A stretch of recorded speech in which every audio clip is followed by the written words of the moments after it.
Hi, guys. Happy Sunday. Hope everyone is having a good Sunday, a great day. As usual, we have no shortage of things to go over tonight, and that should be disturbing to everyone. As I said last night, we're going to watch the interview of Tanner Horner, or at least parts of it. I don't know about watching the whole thing. Over an hour. And Tanner Horner is the one that pled guilty to unaliving sweet 7-year-old Athena Strand. He's currently going through the penalty phase, of course. And we are getting into last night's, third attempt on the president in his life. I'm Cindy Yates. Into it. So Tanner Horner, the special kind of individual. We don't have to say allegedly because he pled guilty. I don't believe there was any kind of plea deal, no negotiation to take the death penalty off the table out of Texas. I don't know why it has taken this long to get into the case. So Tanner Horner was arrested on December 1st, 2022, following the disappearance of 7-year-old Athena Strand. Tanner Horner, a former FedEx delivery driver, was apprehended by law enforcement the day after Athena Strand went missing from her home in Paradise, Texas. On November 30th, 2022, police tracked Horner through digital evidence and delivery records, identifying him as the driver who had interacted with Athena during the package delivery. He was taken into custody without resistance. So the timeline is November 30th, Athena Strand disappears from her home. December 1st, Tanner Horner is arrested by the police after being identified through the delivery records and digital tracking. December 2nd, Athena's body is recovered from a nearby location after Horner led authorities to it. Charged with aggravated kidnapping and capital murder, and he pled guilty to both charges in April, just the other day. With the trial was moving directly into the sentencing phase, which it is currently in right now. And that's the timeline for Tanner. Tanner also never married, one time engaged, 34 years old. Sorry excuse of a human. Really, truly. There's no words. And it's really heavy. It's gross. Let's get right into it.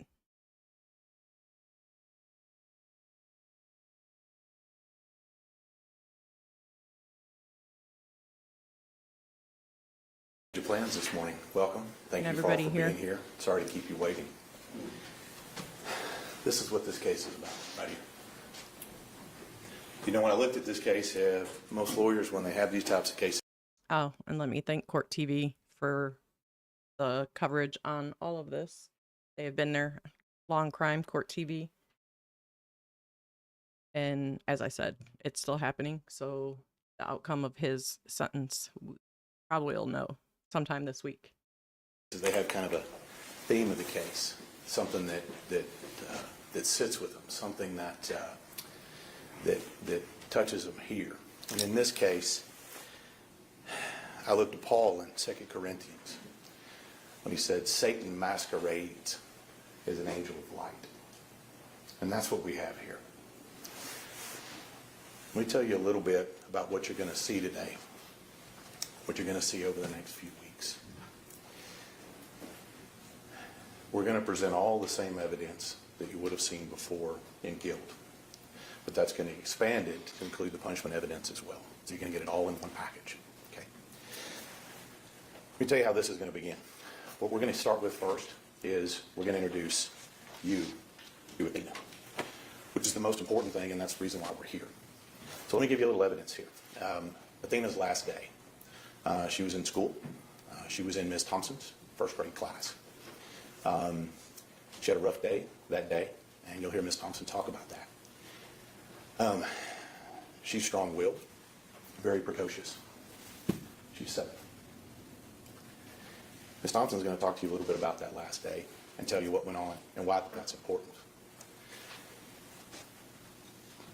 You've heard that name over and over, Athena Strand. Born May 23rd, 2015. It's sad that we have to talk about a child in the past tense, who she was, what she liked, who were her friends, who were her parents. It's sad that we have to have this discussion, but that's the evidence that we have to bring you. That's the evidence that's important.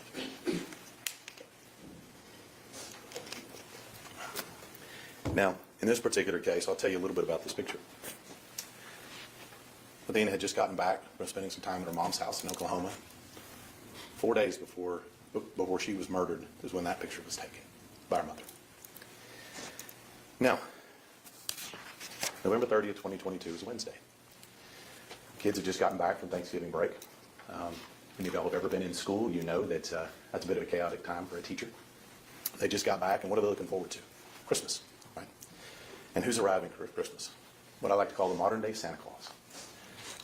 Amazon, right? FedEx, UPS, all of the people that we look forward to. And even us as adults, I know for me personally, I look forward to motorcycle parts. And I know my wife looks forward to things like essential oils and devotional books. I know those things. And like I said, that's why I refer to it as the modern day Santa Claus. And I was going to try to do this without my glasses, but it is not working. So here's the way this is going to happen. When Tanner Horner rolled up that day, he rolled up alone. He rolled up bringing what we thought would be joy and happiness and a package. And you're going to see the package and you're going to see what he was bringing. Why wouldn't Athena be happy to see the FedEx guy, right? Got a Walmart box. Well, that's not what he brought that day. What you're going to see is that he brought violence, fear, and death. That's what he brought with him. He did not bring with him the joy and happiness that the delivery drivers normally bring. So first off, I want to apologize to y'all for what we're going to have to bring you. The evidence in this case is rough. It is not what I want to show anyone, but it's what's required. It's what's required to show you what he did. And I want to apologize to you now. We're going to do our very best to limit it, to provide you what you need. But I'm the kind of DA, I'm going to bring you all the evidence. Okay? And I feel like it's important you know the complete story. Now, we know a little bit now about Athena, and you're going to hear about her. What about Tanner Horner? Tanner Horner shows up, delivers a package, leaves with Athena. Now, I'm going to put you as close as you can be without actually being there that day. We have video of it, and we're going to show it to you. Now, you may be thinking, wow, maybe we have video of the whole thing. Nope. Somebody covered up the camera because they don't want you to see. Guess what? Audio's still running, and you're going to hear it. You're going to hear what a 250-pound man can do to a 67-pound child. And when I say it's horrible, I mean it. I've been doing this 25 years, and I promise you, buckle up. Now, the important part of this is, what's the truth? It's time to get to the truth. The only truthful thing that Tanner Horner told law enforcement was that he killed her. The pattern and web of lies that he put together, it's going to be hard for y'all to keep up with. It is lie upon lie upon lie upon lie.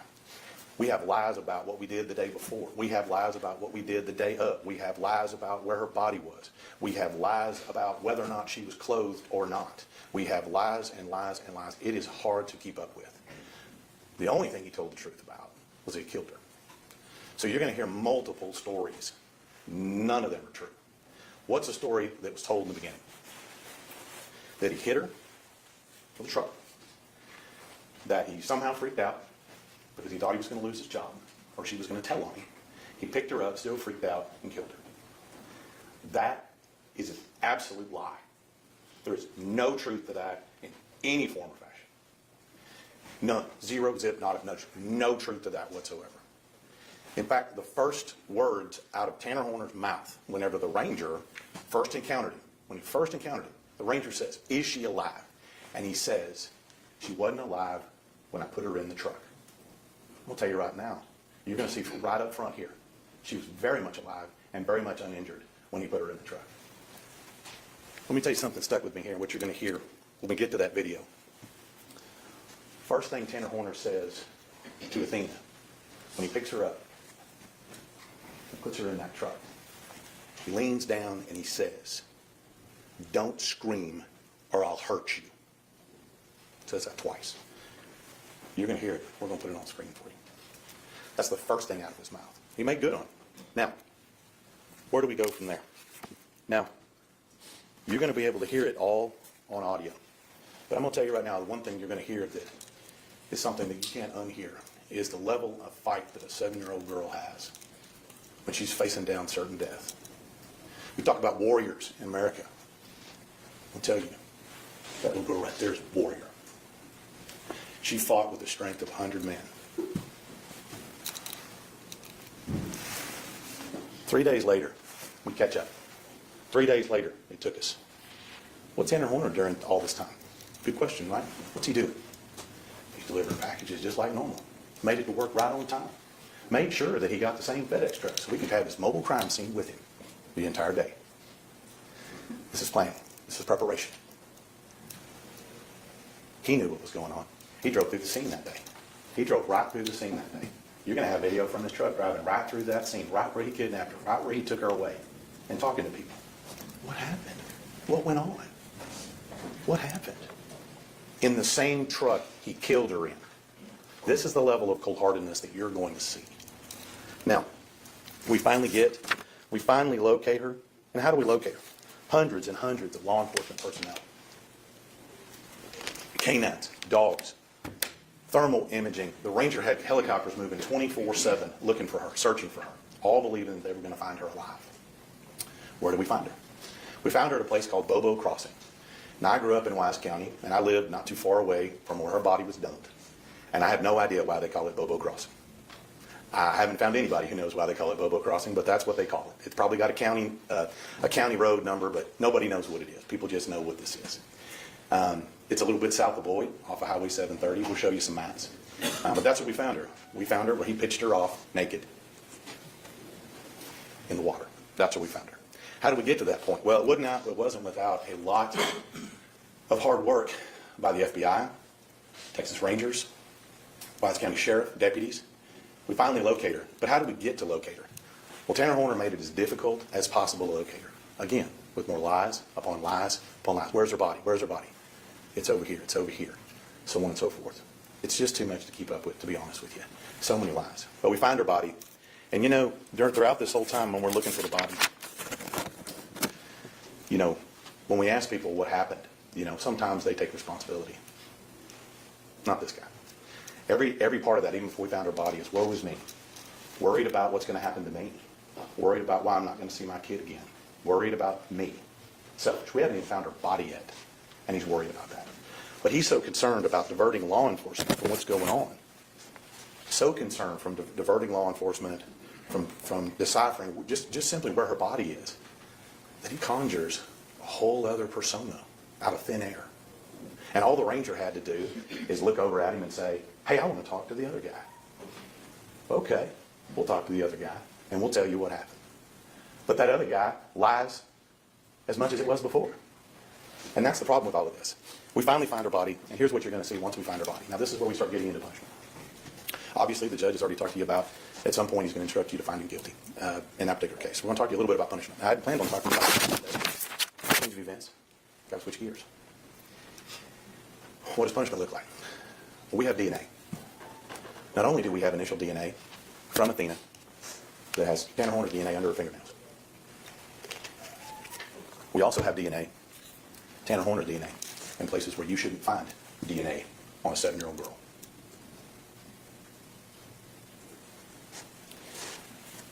We're going to take you back in time. We're going to show you what Tanner Horner did to prepare for this, covering up the camera, setting this up. And he was there 24 hours before on the same road at a different house with a different girl. It looks eerily similar to what you're going to see on Athena's video the night before. Again, preparation, planning. Okay, so let's talk a little bit about what you may see in this particular case. We're going to show you the whole video, and we're going to show you how he did it, because I think that's important. It's an hour. It's not 5 minutes. It's an hour. And it's not just one time that he's trying to kill her. It's over, over, and over again. You can hear the banging in the truck. You can hear the screams. This is what's coming. It didn't happen fast. Now, when it comes to punishment, you guys know there are two questions, right? Future danger mitigation. We talked to them ad nauseum when you guys were doing whatever. I'll submit to you that the level of violence that one person can inflict on a child is important. But you're also going to hear all about this individual. You're also going to hear about past and present. And I submit to you that you're also going to hear a bunch of stuff about how he's got some kind of life problems. He's got some kind of medical problems. He's got some kind of this. He's got some kind of that. I anticipate all of that coming up. I anticipate a long line of experts rolled up in here telling you just about how problematic this guy is. That's what's to be expected. It's all an excuse. Okay? It's all an excuse for somebody who's done this. So I submit to you, when we get to that, it's going to take a little bit. We're going to try to streamline it as much as we can. Okay? But it's important. I'm going to leave you to this. When we talk to people about it, and I told you in the beginning, you have to talk about it in the past tense, which is very sad. Remember why we have to talk about it in past tense. Today, we're about a month away, a little more than a month away from Athena's birthday. She would have been 11. Would have been 11. She would have been looking forward to summer. So, obviously, that was somewhat of their opening statement for the penalty phase, because, like I said, he pled guilty.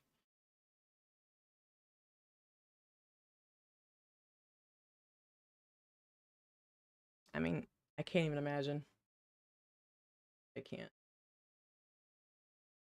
wrap my head around it. People that can do this are special kind of people that there's just no words. This is his interrogation. And again, he starts with, his fake stories and lies. And I think I'm going to play it on a faster speed because, like I said, it's over an hour.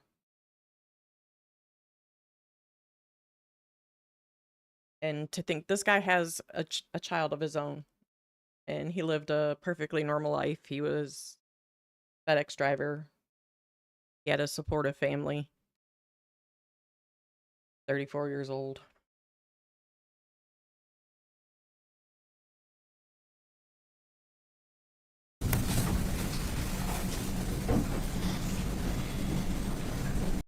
Actually, something I do for number of meetings, I'll call you later on, so down, thank you for number. So let me ask you something. Let's start off with what we've already talked about, okay, on when you got the little girl. You went to that residence to deliver a package? Okay, you know that. When I was trying to get myself situated where I have an easy way to get out of the property, I kind of backed up and hit her. Okay, and then She seemed like she wasn't too incredibly hurt, but it was a panic. okay. And I didn't know what to do. My main fear was I could lose my job, lose my source of income, everything was on the line. I didn't know what to do. Okay. So then you deliver the truck? I listened to this little voice in my head that told me, just grab her and go, and I did. Okay. So you said you heard her too bad, you just kind of bumped her, or? I mean, she answered to this. Okay. So she's still talking to you, and then what'd she say? She was breaking down, looking at her. And what'd you tell her? I told her no. She kept asking where we were going. I didn't know what to tell her, so I would just talk to her about random things. Mm-hmm. I didn't. Okay. It's okay. So you didn't want. She was a sweet kid. Mm-hmm. Okay. So you were in fear, hey, I'm gonna get in trouble for hitting my truck. That was your biggest fear. Okay. Then what? I was driving around for a bit, just trying to figure out what I was going to do about the situation. And what'd she do? Asking questions, we're just talking at this point. Yeah, is she sitting down? Is she standing up? Is she in the passenger seat? Where's she at? She's standing out, she's in the back. Okay. What's she asking? Just random things, like, I just had her talking. Mm-hmm. It was, I don't know. And then where'd you go?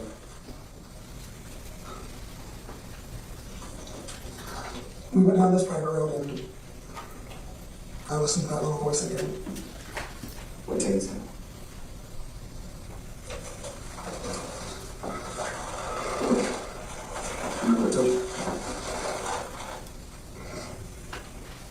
I heard it. 200? Can you listen? Then how'd you heard it?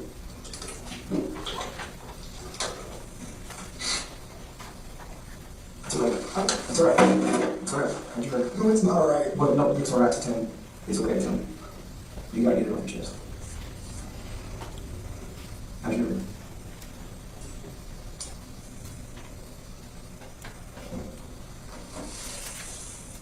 Sorry. You gotta get it off your chest, okay? The second. Okay. If you don't want to talk about how you heard her in detail, just try to heard it. And then let's talk about how she ended up after you heard her. Where did you take her? Sat on the private road trying to figure out what I was going to do from that point. I didn't know what I was going to do. So I just started heading back to the station. And then when I was driving back to the station, I saw the bamboo and tossed somebody in there. Okay. I truly don't know how investigators like this can endure lie after lie, knowing that's what he's doing, trying to minimize however he can how disgusting he is. So he'll ultimately end up confessing to unaliving her, but not sexually assaulting her. So to minimize that, because that's going to make him look so much worse, there's a special place in hell. Obviously, if you tossed her there, we're gonna find her. So she's fully clothed, and you mentioned she didn't have any shoes on. No, she didn't have shoes. Okay. Wearing socks, barefooted. Socks. Okay. You were looking at clothes she was wearing. I mean, I think like shorts or jeans or something. Okay.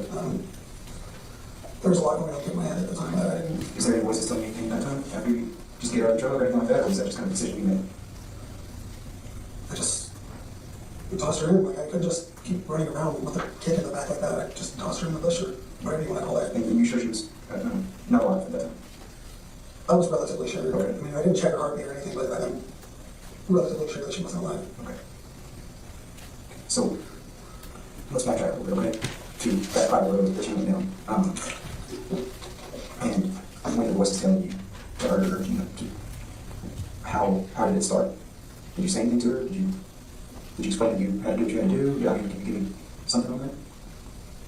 I just told her to turn around and You choked her? One hand or two hands? Two. Like, was she facing away from you when you were choking her? and sort of I tried to Oh, you tried to break her I neck? tried to break her neck, make it as quick and painless as possible, but it didn't work. She started crying. Sorry, I'm trying to go now. I'm trying to go It's now. all right. When I tell you, right? A lot of times we're too fixated on what, right? On what happened. So now we know a little bit of what happened, right? We know that you never gone through the truck. You got scared, right? She's not telling you. So you got in the truck. When you got her in the truck and stuff like that, did you just pick her up in the truck or did you ask her to get in? Can I start again? Okay. So she listened, you got in the truck. And then you drive from your route immediately, start heading back to the station, right? No. And after that, that's when we went down the private road because I was trying to figure out what I was going to do. Okay. What do you think the time frame was from there going? I don't know. Not very long, like 5, 10 minutes, 30 minutes? I wouldn't know how to. Okay. No worry, right? Unless I'm like sitting there looking at the time, I have no idea how much time's passed. Okay, so I don't even know how long it's been since you guys stopped me after that delivery. yeah, okay, so your perception of time is not too good. So you get in the truck, she's standing there talking to you, you're driving down the private road, and that's when the voice said, hey, you heard her, we need to go right. Am I right? Correct, if I'm missing something. And then you ask her to face away from you, and you try to break her neck at first, but she started crying. When you say try to break her neck, did you like try to spin it, or how did you do that? Try to spin it. Like spin like one hand on the chin, one hand on top of the head, hand on the side of the head, or how? Like, Okay, and that didn't work? sir. Okay, but she was facing away from you when you did that? Sir. Okay, so then, I didn't want her to see it coming. I didn't. okay. So then, I couldn't take it if she was sitting there in pain. I wanted to do it as quick as possible, and it didn't work. And sorry. yeah, and now, we accomplished that, trying to find out where she's at, right? We haven't found her yet, that I know of, so now we're going to get into some of the why. Why did you mainly hurt her because you didn't want to get in trouble for hitting her with FedEx or legally or what? Essentially, just panicking. I didn't know what to do, and then it almost seems like it was a dream. For the most part, it just kind of seems like I wasn't. You know what I mean? Seems like I wasn't behind the wheel at the time. Had a body experience, so to speak. Almost. Like stuff like that's happened my entire life. Where like I'll have these like out of body experiences. Mostly when I'm like getting a fight with someone or something like that. But sometimes I'll kind of like phase out and not know what's going on. Other times I'll just kind of be in the back seat almost. When you were talking to her, did she tell you her name? Yeah. What's her name? Yeah. Okay. Did she take her full name or did she just know her first name? Did she take her last name or anything? No, she didn't tell me her last name. So she just told you her name was Athena? Okay. Which I actually thought that was pretty cool because, you know, I like mythology and stuff like that. Yep. So let's go back to, I know you don't want to, you have a hard time, rightfully so, you don't have to recall a little bit, but, I'm going to go back and touch on it a little bit. And you try to connect, she starts crying. When you start choking her, facing away from you, like you said earlier, how long did it take her to essentially pass out or stop crying? Was it long or was it a short period of time? How long do you think? It was probably about a minute, but it felt like so much longer. And then she just stopped moving, went limp. I mean, were you on the ground or was she standing up still? Was she standing up when you were doing it, or did she obviously at some point she passes out or whatever, had to come to the ground? She started off standing and then kind of after a while just went down. Okay. And then did she move at all after that? I'm sorry. That's when I started heading towards that. I guess it's a county route, but the one right across from 2123, that's when I threw her in the bush. Okay. Now, what was that little boy specifically telling you? Do you remember? That we needed to stop her from pretty much telling anybody. Okay. So that was the main concern. That's the whole reason why. Everything was at risk. My job, my family, everything. I didn't. You didn't know what to do. You panicked. Right? So, Tanner, again, we'll get, we're not going to get jammed up on what happened. Obviously, the why is always more important. But there are some details that we need to know.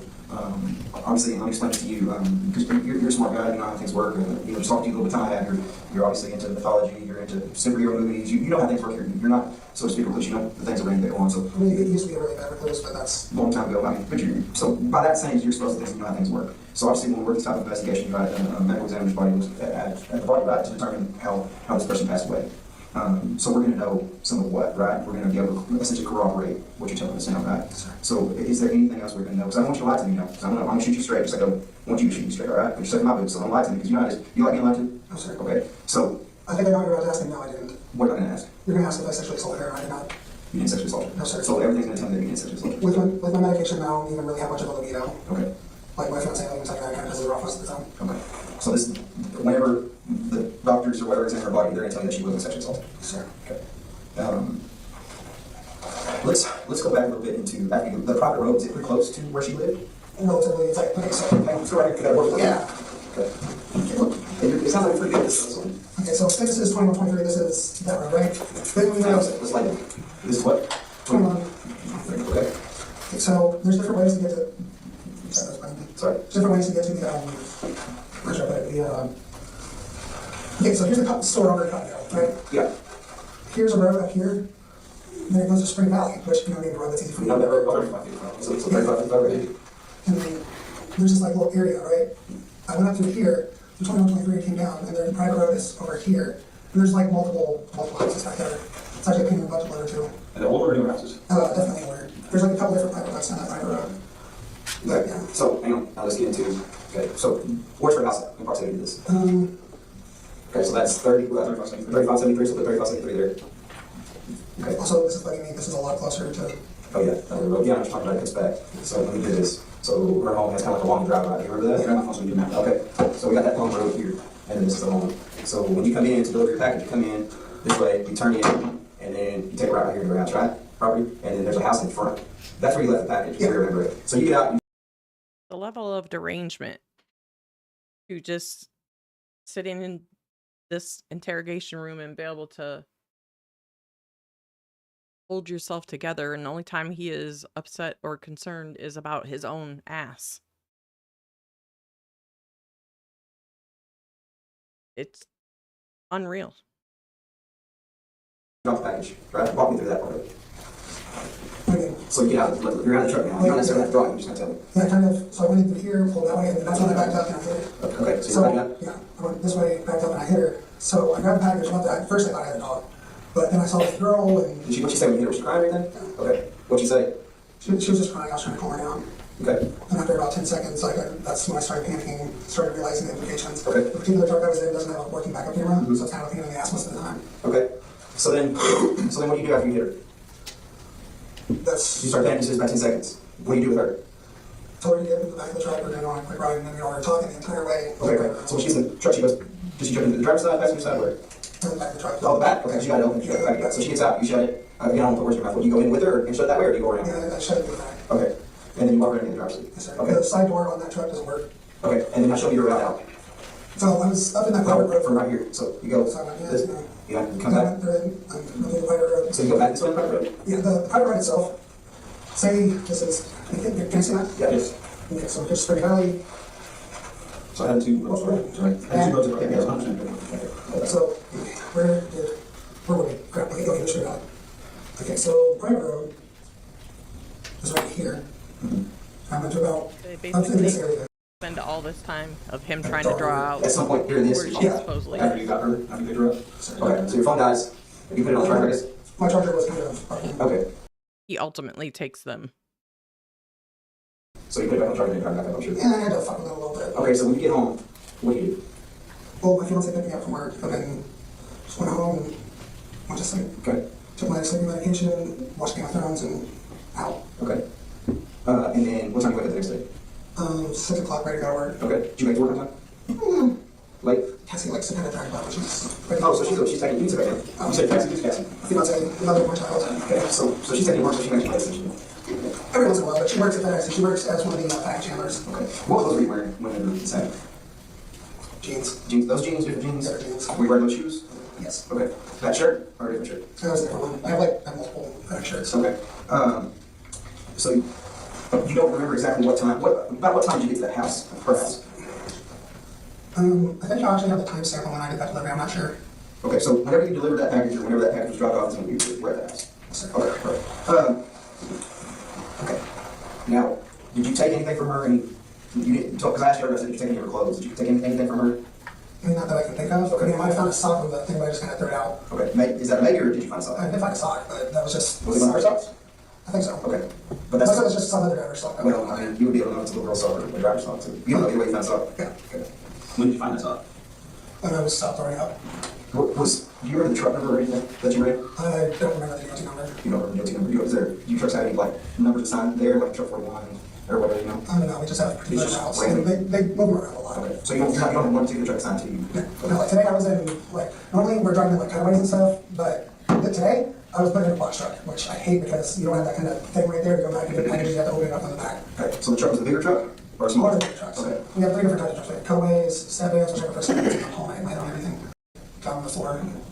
That's good. There's a little bit of good, a little bit of D. That In the truck, so some of that stayed in the truck? Yeah, I cleaned it up. When I stopped it, I was like sanitizing and stuff and cleaned it up with my throw. What'd you pay for it, gloves, when you bought that stuff? Did you pay for it in cash? I didn't pay for anything. I just asked if they had anything supplies. So you asked the store person to take some of these supplies?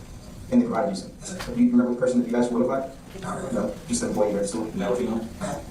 Hispanic male, white male, black male? Don't remember. I think maybe two. I wouldn't put on that, but he did kind of look like he might be part Jewish. Okay. Chest? No, sir. No, you just contact inside? He's just kind of been fucking with me a lot. Can we? When those police officers came to talk to you, those agents came to talk to you, did you ever think about telling them what happened? You did? I was told you got emotional. Tell me about that. Can I hurt a kid? There's a fucking child.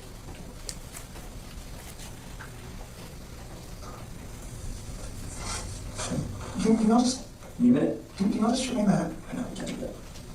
You can't do that. please? You need a minute? No, I just want to be with my family. You get a chance to talk to your family and kind of explain to them, okay? And then tell them what's going on and fill them in. We're going to give you that opportunity, all right?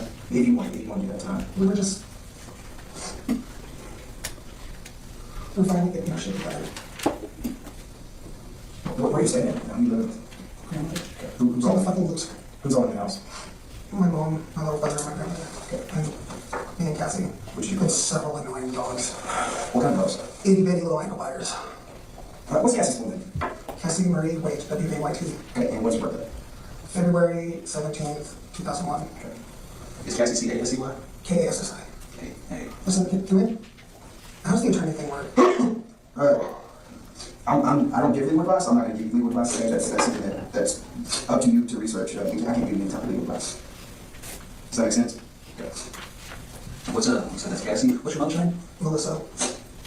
She's still, like, even though her and my dad have been split up for a while, and it's... So she's your stepmother that you call mom? No, she's my actual mother. Okay. What's her last name? Her and my dad are split up, but she still has the last name. Yes. And her divorce. And her mom's name? Jackie Is it Jackie's house? First name? Yeah. And her last name? Hardison. H-A-R-R-B-I-S-O-N? Is that correct? Sir. Okay. You said somebody else was living there as well? My little brother, What's his name? Nick. Is it Nick or Good to Nicholas? see you. Nicholas, because my name, he hates when people call him Nicholas. I got So I it. call him Nicholas all the time. I couldn't understand. And it's Warner, correct? No, Voss. V-O-S-S? Yes, sir. He has his dad's last name. How old is he?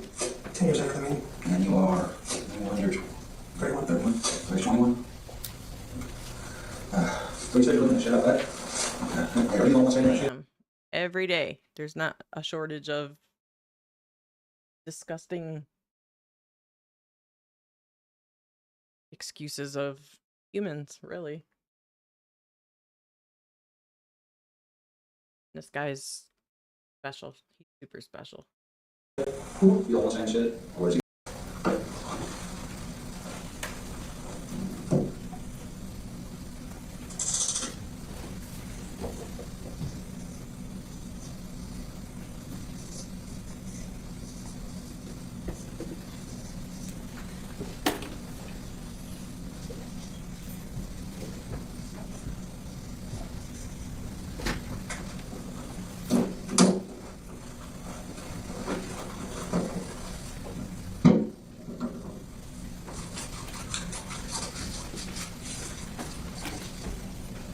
The hand sanitizer.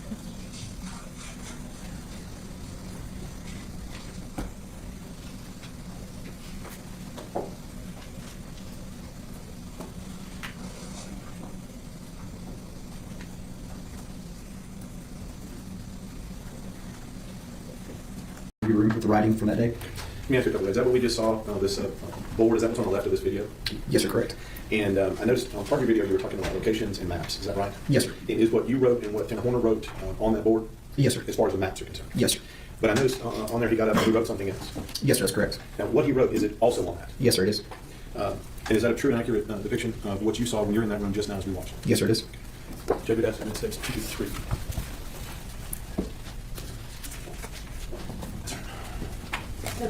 States Exhibit 223 is a bit. Address what I was in. Did you read what Tanner Horner wrote on that board? He wrote in red, "He's going to hurt me, please help." And was that the first time that he had indicated to you something about somebody else being involved in this whole thing? Yes, sir.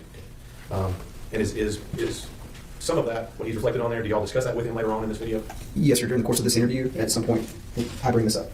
And is that where this whole zero thing comes out? Yes, sir. And is that where y'all talk about it? Yes, sir. And is that what I asked you before? This is where it originated from? Yes, sir. Okay. Now, I'm looking at this video and things, and I want to make sure here. You're sitting fairly close to Mr. Horner during this time. Is that correct? Yes, sir, I am. And during this time, when you're asking him questions and you're drawing maps and things of that nature, does he appear to be distressed to you? No, sir. Does he appear to be able to answer your questions, at least the questions you're asking? Yes, sir. And does he appear to be able to answer them appropriately? Yes, sir. And I noticed on here, does he appear, at least at this point when he wrote that on there, and sat down, to be in any type of distress? No, sir. And then later on in this interview, does he indicate to you that he's under any kind of distress whatsoever? No, sir. And does he maintain the same or similar attitude that he has now in demeanor throughout the rest of the video? Yes, sir. And continue with the video. It appears the video has about 30 minutes left. Do any of the members of the jury need to take a break, or do you want to try and finish with the video? Try to finish?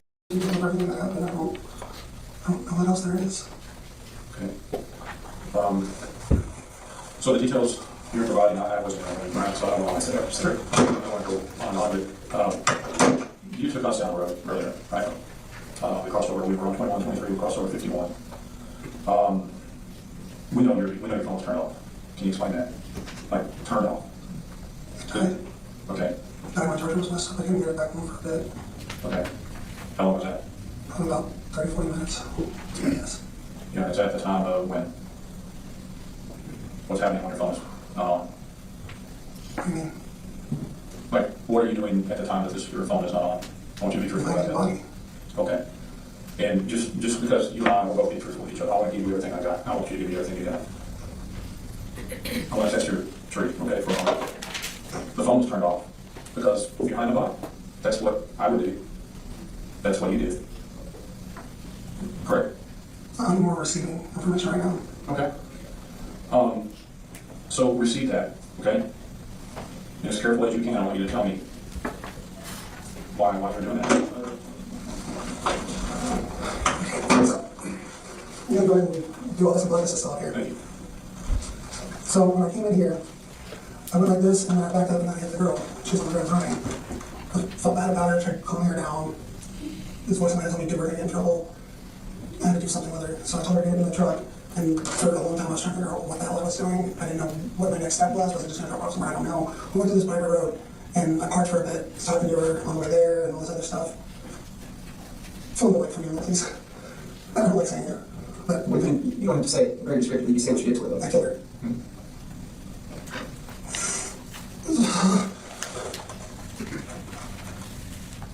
So I was trying to figure out what I was going to do with the body. So we left here and started going down. Like I was heading back to where I remembered the railroad brush area.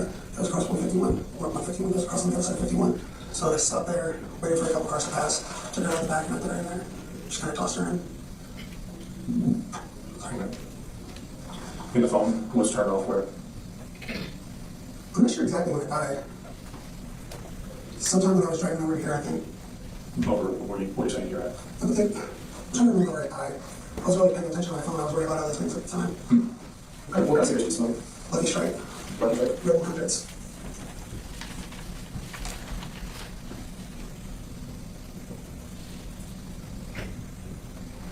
Phone was off for a bit. But the phone was off because you were behind the body? I really. I heard you say earlier, you were behind the body and that's why the phone was on. That's why I didn't try to get it back on. That's my phone. That's why I didn't try to get it back on. Oh.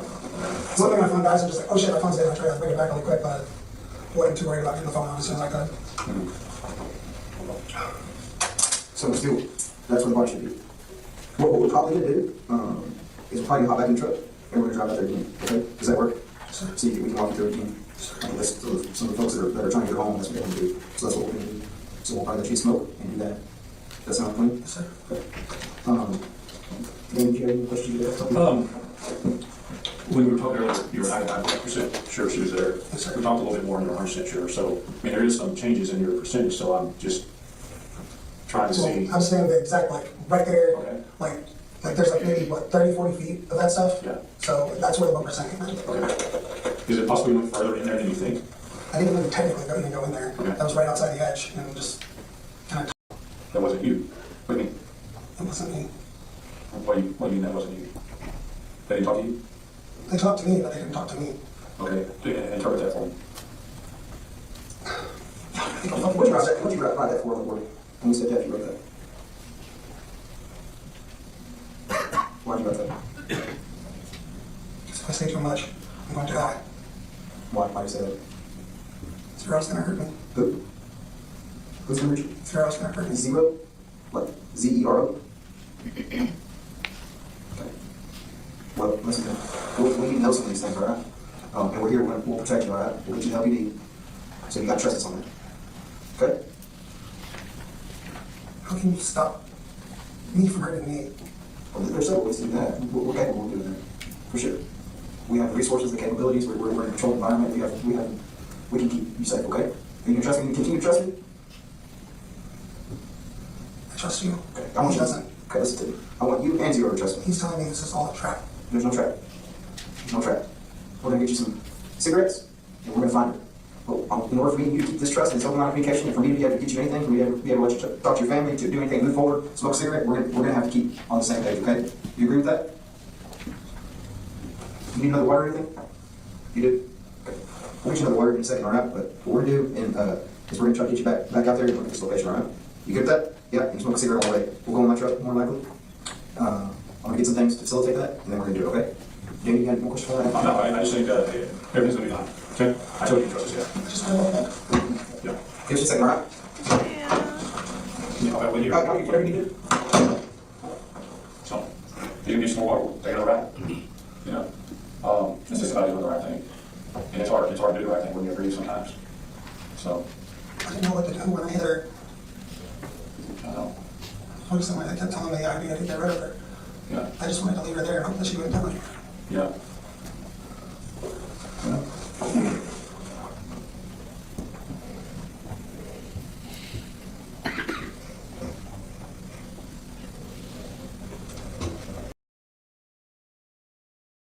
still don't know. So you have the notifications on?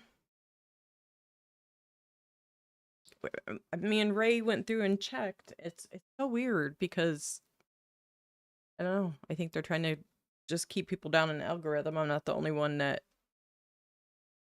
seems to be having problems with it. But I do have your number. I can text you. But Ray, I'm thinking that maybe we can contact somebody through YouTube to handle that because it seems to be an ongoing issue. And hi, son. I love you too. This I want to find her. this is about done. They're gonna. He ultimately leaves with them and takes them to find Athena, her body. And then I have another video of the medical examiner testifying, which, trigger warning, is going to be disturbing. Shaming. No, man, this is something that can be overcome. This is something. I'm gonna miss out on the best part of my child's fucking life. Okay, I can't. Well, I don't know how to say that. I mean, This is one of those probation things. This is one of those I'm going away for a long time things, and I'm gonna miss out all of my fucking son's life. I would rather die. it is. This is a hard thing. It is a hard thing, but I'll tell you this, Tanner. You're gonna be okay. No, I'm not. Why do you think that? I'm gonna miss out on all my son's Christmases, his birthdays, him growing up. I'm gonna miss out on everything. All because I listened to some stupid voice that isn't probably even there. A lot of people have done that. You're not alone. You're not alone in But this. you're not sitting disagreeing that I'm gonna be away for a long time. I'm gonna miss out on everything. I'm serious right now, right?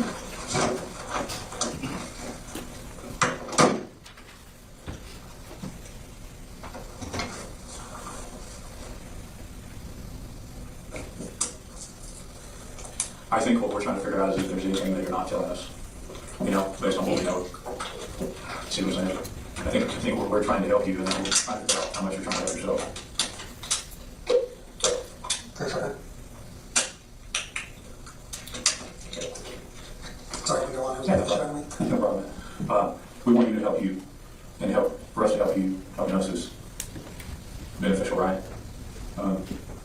Our expectation with where you took us is that we're there, we got it. That hasn't been what has happened, so it leaves us curious. I understand. But I left her there. That's where I put her. I don't know how you guys haven't seen her. Like, I did not throw her in there far, like, at all. She should be, like, almost visible.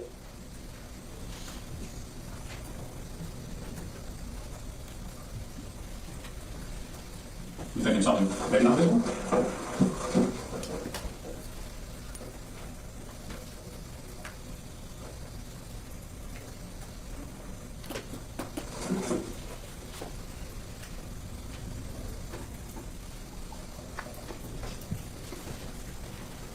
Zero saying we need to speak to an attorney. I don't know the implications of that. Yeah. Well, we'll, Also, I need to pee. okay. I think you're trying to get your cigarettes. So as soon as they do that, we'll get you up and out of here, and you can have cigarettes. And go bathroom. You need to go bathroom, go back. Yeah, I kind of got the entire bottle of water a little bit ago. Okay, hang on a second. Let me see. On the front here. Let me see where the bathroom is. Let me see. I mean, we can just go around. Bathroom? Holy shit, that was quick. Decision process here, okay? Whoa. This is out of my dick. That was terrible. This is more of a comfort thing, okay? So what we're gonna do first, we're gonna put this one here. So turn this way. Okay.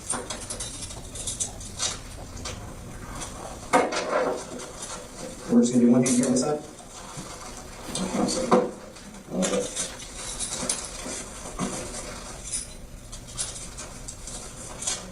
Is that too tight? No. Is that too tight? No. Okay, we're gonna go up here like this. Okay, but you gotta pee, so what we're gonna do for now is just look through there, just hold it like that. So just hold, do that. Just keep one hand. Because you gotta pee, all right? Right? Can you say you have to pee? You can't exactly. Okay. Oh, there's an ankle check. Yeah. That's pretty good. Yeah. You just walk around to those. Wow. Which water at? So they're taking him out in the car to have him lead their way to find Athena. She does. So we're going to go into the medical examiner, and it's, like I said, it's triggering, disturbing.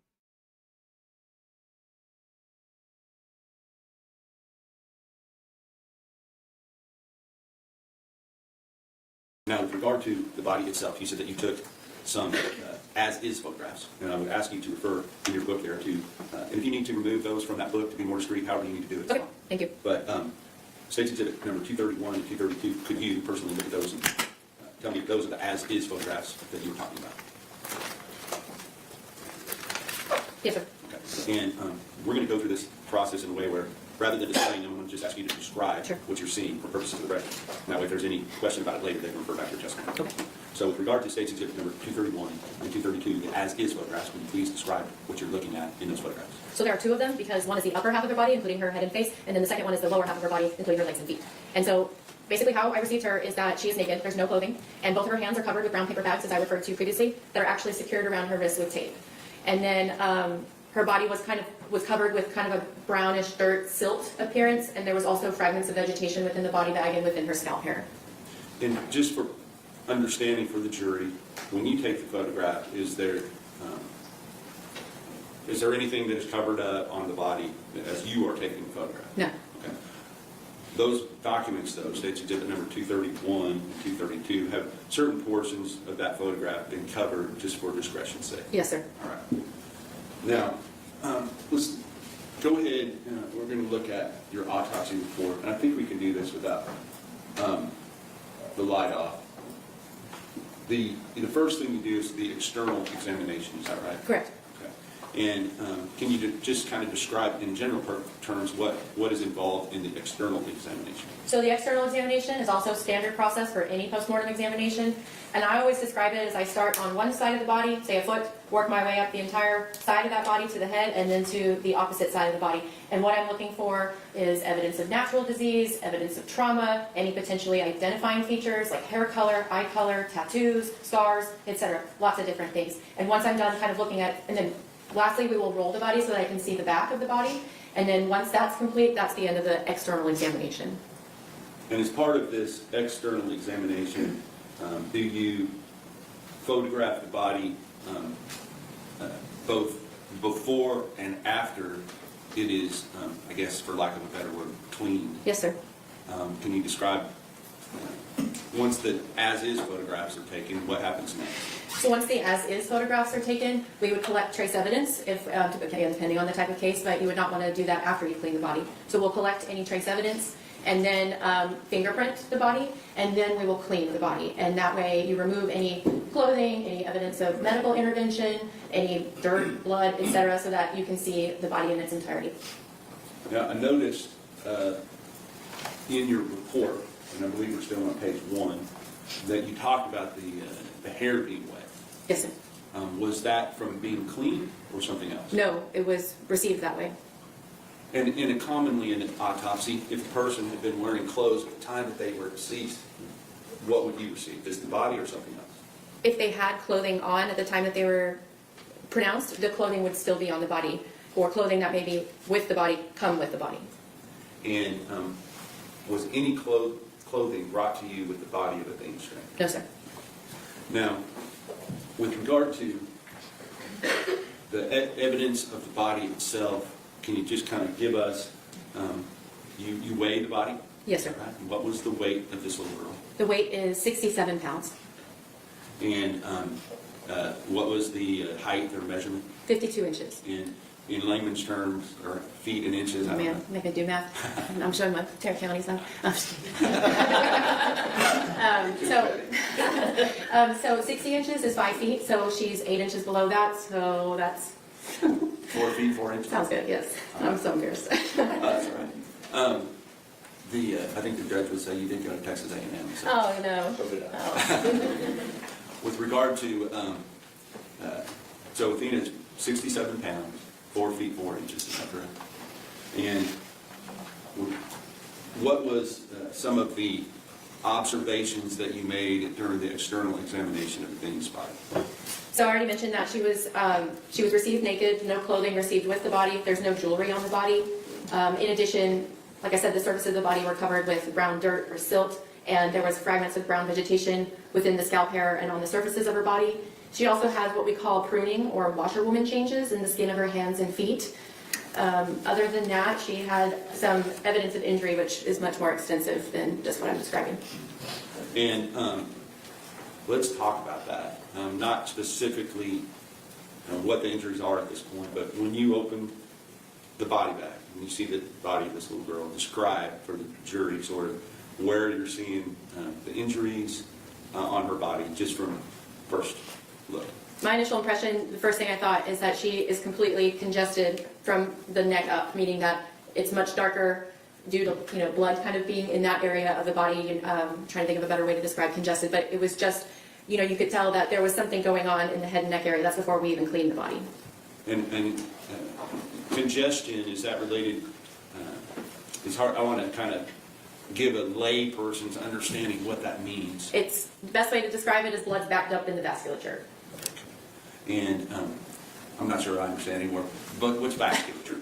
So all the blood vessels that circulate blood throughout your body are the vasculature system. So it's arteries, veins, and connecting those two are capillaries.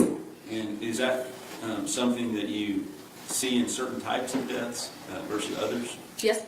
And can you describe that for the jury, please? Well, let me say congestion on its own as an isolated finding can be nonspecific. And you can see it in sudden cardiac deaths. You can see it in drownings. You can see it in asphyxial type deaths. So it's nondescript on its own, but a constellation of findings can be more helpful when you're making a diagnosis. And when you're saying a constellation of findings, are you talking about the overall findings taken together? Yes, sir. All right. Now, once she was cleaned up, could you still see this congestion, the blood near the skin from her basically mid-chest to the top of her head? Yes, sir. And would the fact, I guess I have to frame it to you in a hypothetical situation, if a person had received injuries close to the time of their death and then was immediately put in a cooler type situation, either a colder body of water or a cooler like you have in your laboratory, would that essentially sort of, Objection, Your Honor, leading. what would that be? Sorry. If your objection leading is overruled based on the last statement. So if I'm repeating your question, Yes. if someone had those findings and then died, would they be altered by being put into a cooler? Yes. No. Okay. Would it slow the normal rate of something that might change the appearance over time? So the coolness of the cooler is to preserve the condition of the body by decreasing the rate of decomposition. That's just a known fact that decomposition slows when it's cold. So if a body were put into a colder body of water in November, would that also help slow the rate of decomposition? Yes, sir. Okay. Now, with regard to the body of Athena Strand, we're talking about the external examination. Were there further, go to the next page. This is the page 2, it states exhibit number 274. You kind of went on to describe some more of the findings in the external examination. Yes, sir. And I don't necessarily feel like you have to read every word, but if you would give it sort of a synopsis and then maybe also explain best you can in layperson's terms so we can understand it as well. Sure. Just starting from the top. Yes. So basically, I even mentioned that the head and face exhibit trauma. There's generalized congestion of the head and face, which I just mentioned. I note that her hair is blonde and it's wavy and it's long and that it's damp. And then her eyes are green in color. When you look at the whites of her eyes and the lining of her eyes, you see florid petechial hemorrhages, which are florid just means they're everywhere. Petechial hemorrhages specifically refer to these tiny pinpoint hemorrhages that you see throughout the eyes. Let's see. She has, her teeth are kind of a mixture of what we call deciduous teeth and erupting adult teeth, which is appropriate for a 7-year-old. The neck has trauma, the chest is trauma. I did not appreciate any trauma on her vagina or within her vagina. The vaginal hymen is present and it's intact. I did examine her anus. She had some fecal material on the perianal skin, but I did not see any trauma to her anus. And then her extremities, so the arms and the legs, also showed trauma. Her fingernails are all intact, but the fingernails themselves are dirty. The toenails are also short and dirty. The soles of her feet are dirty, but otherwise unremarkable, and then the back has trauma. Okay, so let's talk a little bit as we go through this, because there are some photographs, I believe, that correspond to some of these things. Specifically, State's Exhibit number 235, could you examine that and tell me what you see in that photograph? 235. Sorry, I kind of juggled this. Yes, sir. Could you just give a brief description of what's shown in that photograph? So a standard photograph that we take on all of our postmortem examinations is what we call an identification photograph. So it will be a picture of the decedent's face with a number placard with that IFS number, the unique identifying number for that decedent. And on that placard, if you use that as a cutoff in the picture, meaning you can see what's below and what's above it, do you see a marked difference between what is displayed above that placard from her mid-chest up than what's below that placard? Yes, sir. Can you describe what that difference is? So again, you can still appreciate the congestion in her head and face, and you can see multiple types of blunt force injuries essentially from the middle of her upper chest to the top of her head.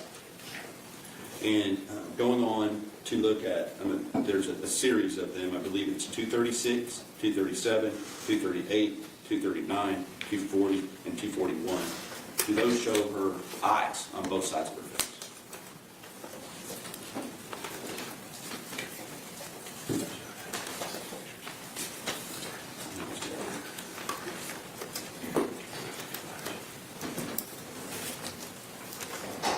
Yes, sir. And you described, I believe, what you referred to as florid petechial hemorrhages. We're not going to be showing that as these to the jury at this point, so can you kind of describe, as you're looking at the photograph itself, whichever photographs you think best shows it, identify that photograph and describe what you see there as the florid petechial hemorrhages. Sorry, let me.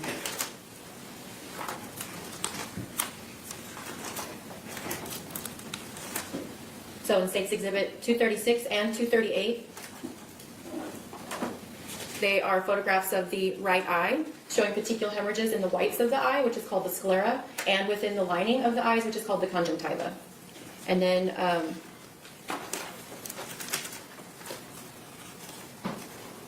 same for State's Exhibit 239 and 241. And what is the significance or possible significance of finding these florid petechial hemorrhages in the eyes, such as in the case of Athena Strand? Again, as an isolated finding, can be very nonspecific. You can see them in different types of deaths. Sometimes sudden cardiac death, you can have those. Sometimes depending on what position that you die in, you can see those. So as an isolated finding, petechial hemorrhages are not diagnostic, but again, taken in a constellation of findings can be. And taken into the constellation of findings in this case, was that significant to you? Yes. In what way? Because it wasn't just petechial hemorrhages in the eyes, it was her entire face, basically her entire head, with all of that congestion. So it implies that blood is pooling in that region of the head. And what are the possible causes of that kind of blood pooling in those regions of the head? So my big concern was that there was an asphyxial component to this death. And you say asphyxial component, can you explain that to the jury? Asphyxia is a fancy word. It's a mechanism for how somebody can die, and there's different types of asphyxial deaths, because you don't just spontaneously asphyxiate. There needs to be an explanation for why it occurred. But basically it means that the body is starved of oxygen. Either the blood supply is cut off, or not able to supply blood, especially to the brain, or the airway, or the person is not able to actually breathe and get that oxygen into the body. So examples of asphyxial death: smothering, strangulation, mechanical asphyxia, chemical asphyxia. Carbon monoxide is an example, but that's an overview of asphyxia. Understood. So you said smothering and strangulation are one of the possible... Two possibilities. Two possibilities of asphyxia. Yes. So you understand that in this particular case, that the defendant, Tanner Horn, has pled guilty to the offense that he was charged with. Yes, sir. And that was by causing the death of Athena Strand by smothering and or strangling and or asphyxiating Athena Strand with his hands, his feet, or his body. Yes, sir. Does that make sense, given the finding that you're describing right here? Yes, sir. Okay. In addition, do you, first of all, with asphyxia itself, is that a type of blunt force trauma? or strangling and smothering and strangulation. Yes. Okay. Attorney, we have a question clarified. The question was, with asphyxia itself, is that a type of blunt force trauma or strangling and smuggling Strangulation. If I can, and strangulation? strangulation and smothering, are those a type of blunt force trauma? Blunt force trauma would indicate that the body comes in contact with a blunt object. That could fall, those both could fall under the umbrella of blunt force injuries. So, in addition to that type of blunt force trauma, you can see other indications of blunt force trauma. Yes, sir. Can you just from the opening photographs, kind of describe what you're seeing that indicates to you that there was other blunt force trauma? So types of blunt force trauma would be as something as superficial as what we call an abrasion or scrape. You know, it's a friction injury on the surface of the skin. Or it could go deeper to where you have an impact and you actually break the vasculature under the skin, and now you have a contusion, also known as a bruise. Or it could go so far as the blunt object overcomes the elasticity of the skin to where now you've got it creates a gash, or what we call a laceration. So abrasions, contusions, and lacerations are all examples of blunt force injuries. What I saw on the decedent was a mixture of abrasions and contusions. I did not see any lacerations on the skin.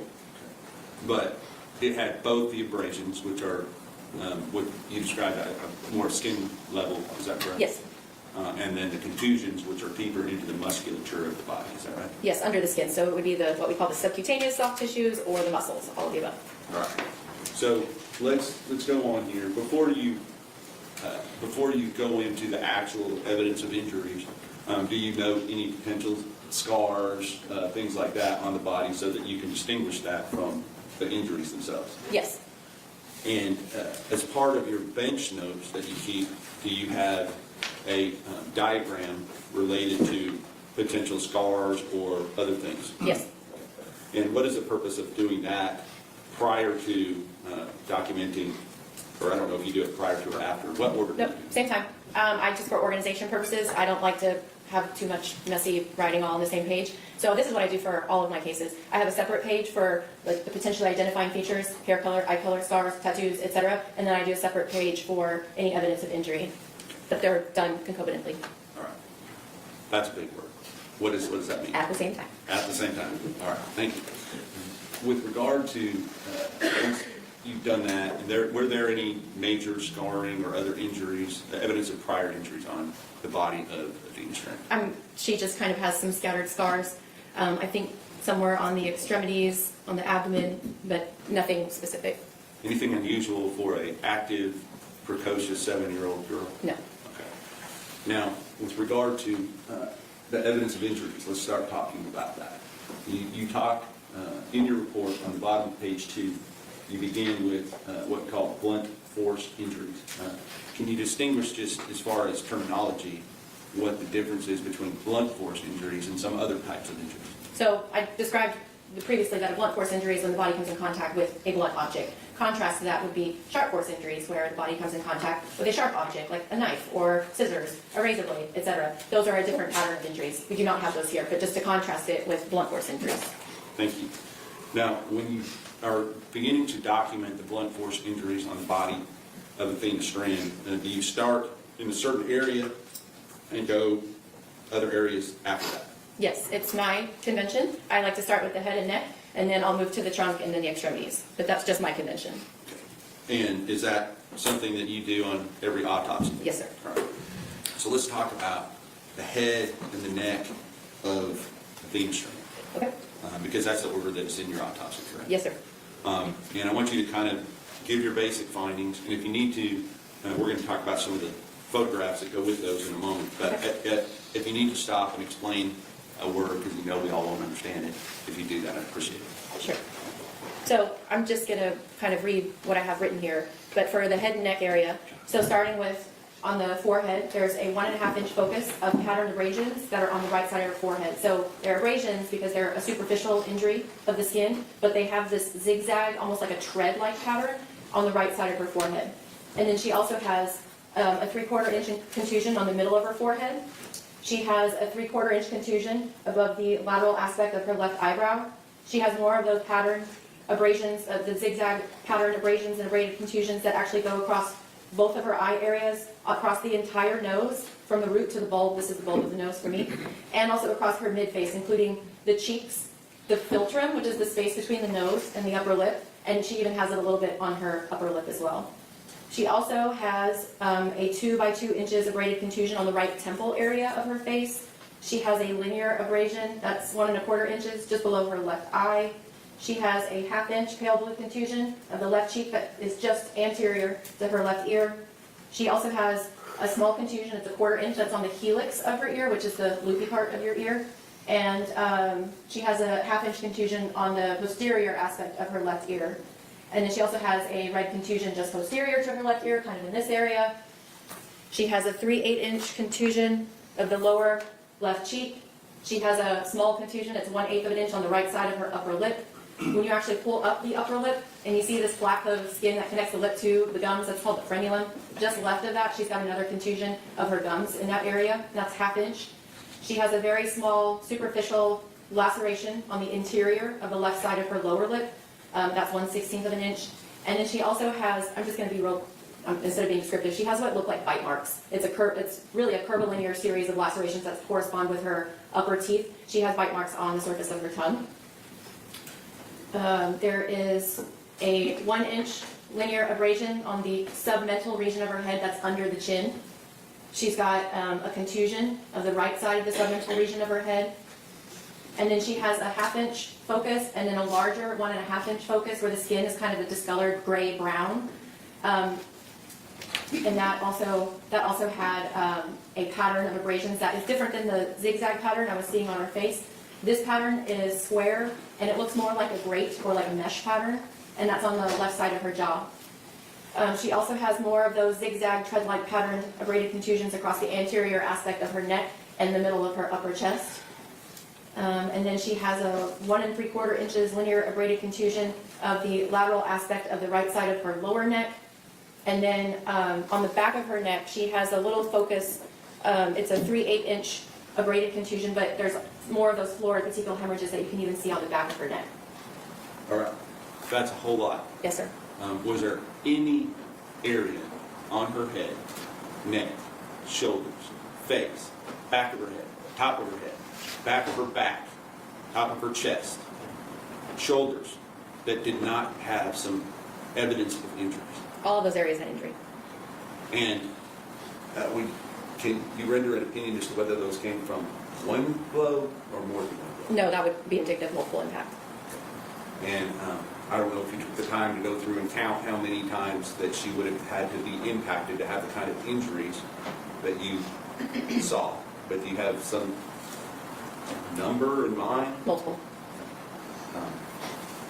Would you say you saw 10 injuries, more than 10 That's injuries? an answer, Your Honor. Sustained.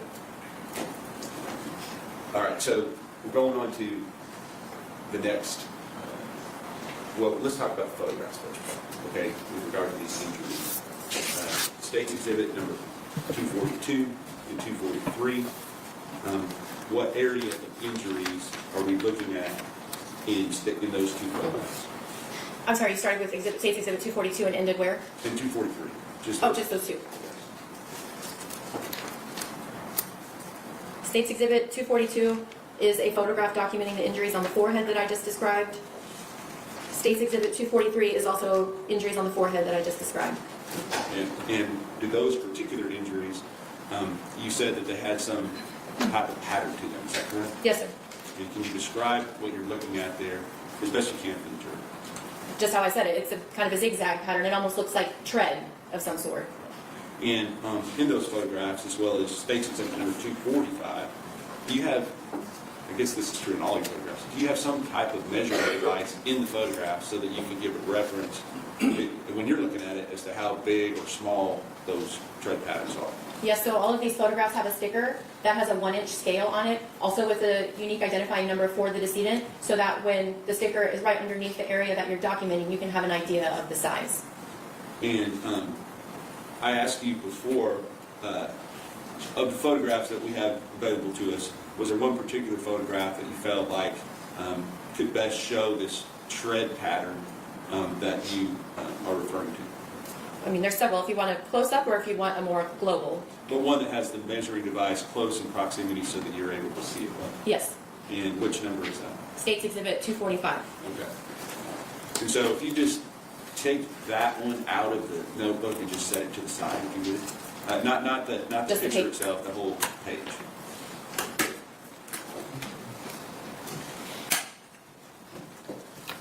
We'll leave that for now. Okay. And I'll come back to it in a little while. Now, I want you to talk about well, first of all, what does State's Exhibit number 245, what part of her body does that show, and what do you see as to describe it to the jury? It's primarily her face, and there is the sticker I was just talking about with the scale. It's just under her lower lip, so you can just see all of the injuries that I previously described that are on her face. And this tread pattern that you're observing, did it appear to be like one single placement of that tread pattern or more than one? More than one. Okay. And is there a difference in your opinion to stomping injuries versus pressing injuries? Yes. And can you tell the jury what that is? So in my opinion, it would be stomping is with the foot, but has force to it, whereas pressing, I mean, that doesn't necessarily have to be the foot, but pressing means it's just held against the surface of the body, not with any sort of force. Okay. Well, I'm trying to determine, you say not with any sort of force, does it take some force? Some degree of force, correct. In order for these injuries to be visible? Yes. Okay. But would you expect other associated injuries if it were stomping versus pressing? Yes. And what would those associated injuries be? I mean, I would think that, especially if it was on the face, you have a lot of delicate bones that are in the face, so I would expect there to be some fracturing with a stomping injury. Are these injuries considered by you to be abrasions or contusions or mixture? Mixture. Okay. And kind of explain, as you're looking at it, where do you see abrasions, where do you see contusions? On this photograph, Steve. Oh, on this photograph. So on State's Exhibit 45, again, it's all of those types of injuries that you see primarily just in the face area, the forehead, the nose, both eye areas, cheeks, and even the lips. Where's there associated damage? You say contusions goes into the musculature. Yes. Is there contusions associated with these injuries in her face itself? Not from this picture. She had some contusions well, that's not true. She had some on her forehead. She had one on the lower left cheek area, on her right lip, and then also under the chin. With regard to, so let's go on to State's Exhibit number 246 and 247. 246, 247, could you describe what those are? These are both photographs of the right side of her head. 246 is kind of further away. 247 is more up close. And you can see the blunt force injuries I described previously that are on the right side of her head. And on the right side of her face, as well as on the front of her face, did she have this same tread pattern that you can see in the photographs? Yes. Now going on to State's Exhibit number 248, and I believe we've already looked at 244, but 248, does that show the other side of her face? State's Exhibit 248 is the left side of her face. And then I think it was 244, which is that also the left side? That's the left side of her head, so you can kind of see it's further away than 248, which is more up close to the left side of her face. And you described some of the contusions, I think, were on that side of her face. Yes, sir. And for a contusion rather than abrasion, is it more or less force that is generally needed to cause a contusion versus an abrasion? More. Okay. Now, on that same side of the face, you described, and I'm referring you to State's Exhibit number 249, you described something around or associated with her left ear. Yes, sir. Okay, could you describe what that is? So she had let me find it in my report. Sorry. Referring to your report. Yes, okay, here it is. She had contusions measuring up to 1/4 inch on the helix of the ear, which I said is the top of the ear here, and she had a 1/2 inch contusion on the posterior aspect of her left ear, in addition to a contusion on the part of the head that's behind the left ear. And you talked about a pale blue contusion on her lower left cheek. Yes, Where is that specifically, like you pointed out, in her own body? here. Okay. And associated with that injury, was there a different type of pattern that you could observe? So the other area where the skin was kind of discolored and also had this square focus of pattern abrasions is on the left side of her jaw, kind of in this area. Understood. Now, let's talk about her mouth. You talked about a contusion on her upper lip, I believe. Yes. And if you're looking at State's Exhibit number 251, is that displayed in that photograph? Yes. Can you tell us, you know, for purposes for the jury, what about that you noted, that on her upper lip? That it's all I noted is it's a 1/8 inch contusion of the right side of her upper lip, right here. People get fat lips, you know, for various reasons. But this one, did it have a markings associated with it other than swelling, or is No, sir, just discoloration. That looks like a bruise. discoloration? I guess that's what, when I say markings, that's what I mean by discoloration is your word. Okay, you talked about some of the things on the inside of the mouth. And we have some photographs, just for purposes of the record. I'm not going to ask you to look at all of them. But I'm referring you to State's Exhibit 253 and State's Exhibit 253. You noted some injuries that were inside of her mouth, I believe? Yes. Can you describe those, please? State's Exhibit 252 is a picture of the lower lip pulled down so that you can see the line of her gums or gingiva, and you can see that there are some petechial hemorrhages within the gum line. 253 is a picture of her upper lip pulled up, so that, again, you can see there's even petechial contusions there, and, petechial hemorrhages there, and there is a contusion on the left side at the gum line. So up inside of her mouth, where the gums basically go up and then come back Meet down. the cheek, essentially. Cheek to the gums, Yes. is that right? And then State's Exhibit 254 is another picture of her lower lip pulled down, and you can see that there is this small laceration, so it's an actual small gash, but it's 1/16 of an inch, so it's small, but it's of the mucosa or the surface of the left side, of the inside of her lower lip. And was that consistent with some type of mechanism causing that injury that you? It's in proximity. Courtroom. What do you believe caused that, or could have caused that? That laceration is in proximity to one of her mandibular teeth, so it's possible that that's from impact with the tooth. Okay. Now, you also described a moment ago some biting injuries. Mm-hmm. Where were those located? So those are on the surface of the tongue. So if you stick your tongue out, just right on the top, and it's a curvilinear pattern of these kind of spaced out lacerations that are consistent with teeth marks. And we don't have a photograph in evidence of this, but it is, can you describe what you did in order to determine the depth and the extent of those injuries? Yes. So part of the autopsy for everybody, we actually will remove the neck organs, including the tongue. And so when that occurred, I could see the bite marks, and if you actually dissected down into the musculature of the tongue, there was even some hemorrhage right underneath those lacerations. So they're real injuries. The body reacted to them. So, and we probably would go into this at some point, but is there a way that you can tell if somebody is still alive when they receive an injury versus already deceased? So with antemortem injuries, so before the person is dead, I mean, you're probably familiar with this. When you get a scrape, your body reacts to it and it becomes red. But in the postmortem period, the body's not reacting to it anymore, and so it takes on a more dried, kind of tan brown appearance because there's no vital reaction to it. So you can tell if an injury is sustained antemortem or if it's postmortem. An antemortem, what does that mean? Before death. And so because there's bleeding associated with it. Correct. Right? Is that the type of injury that you saw on her tongue? Yes. That there was bleeding associated? Yes. And you talked about the hemorrhage that took place associated with this injury. Would that take some type of force of her biting down on her own tongue for that to occur? That's possible. Well, you said teeth marks. It would look like it was somebody else's teeth marks? No, no. Right, so it would have been her own, Yes. clamping down on her own tongue. Is that Yes. correct? All right. Now, with regard to going on to, I guess, down the neck a little bit, you looking at page 3.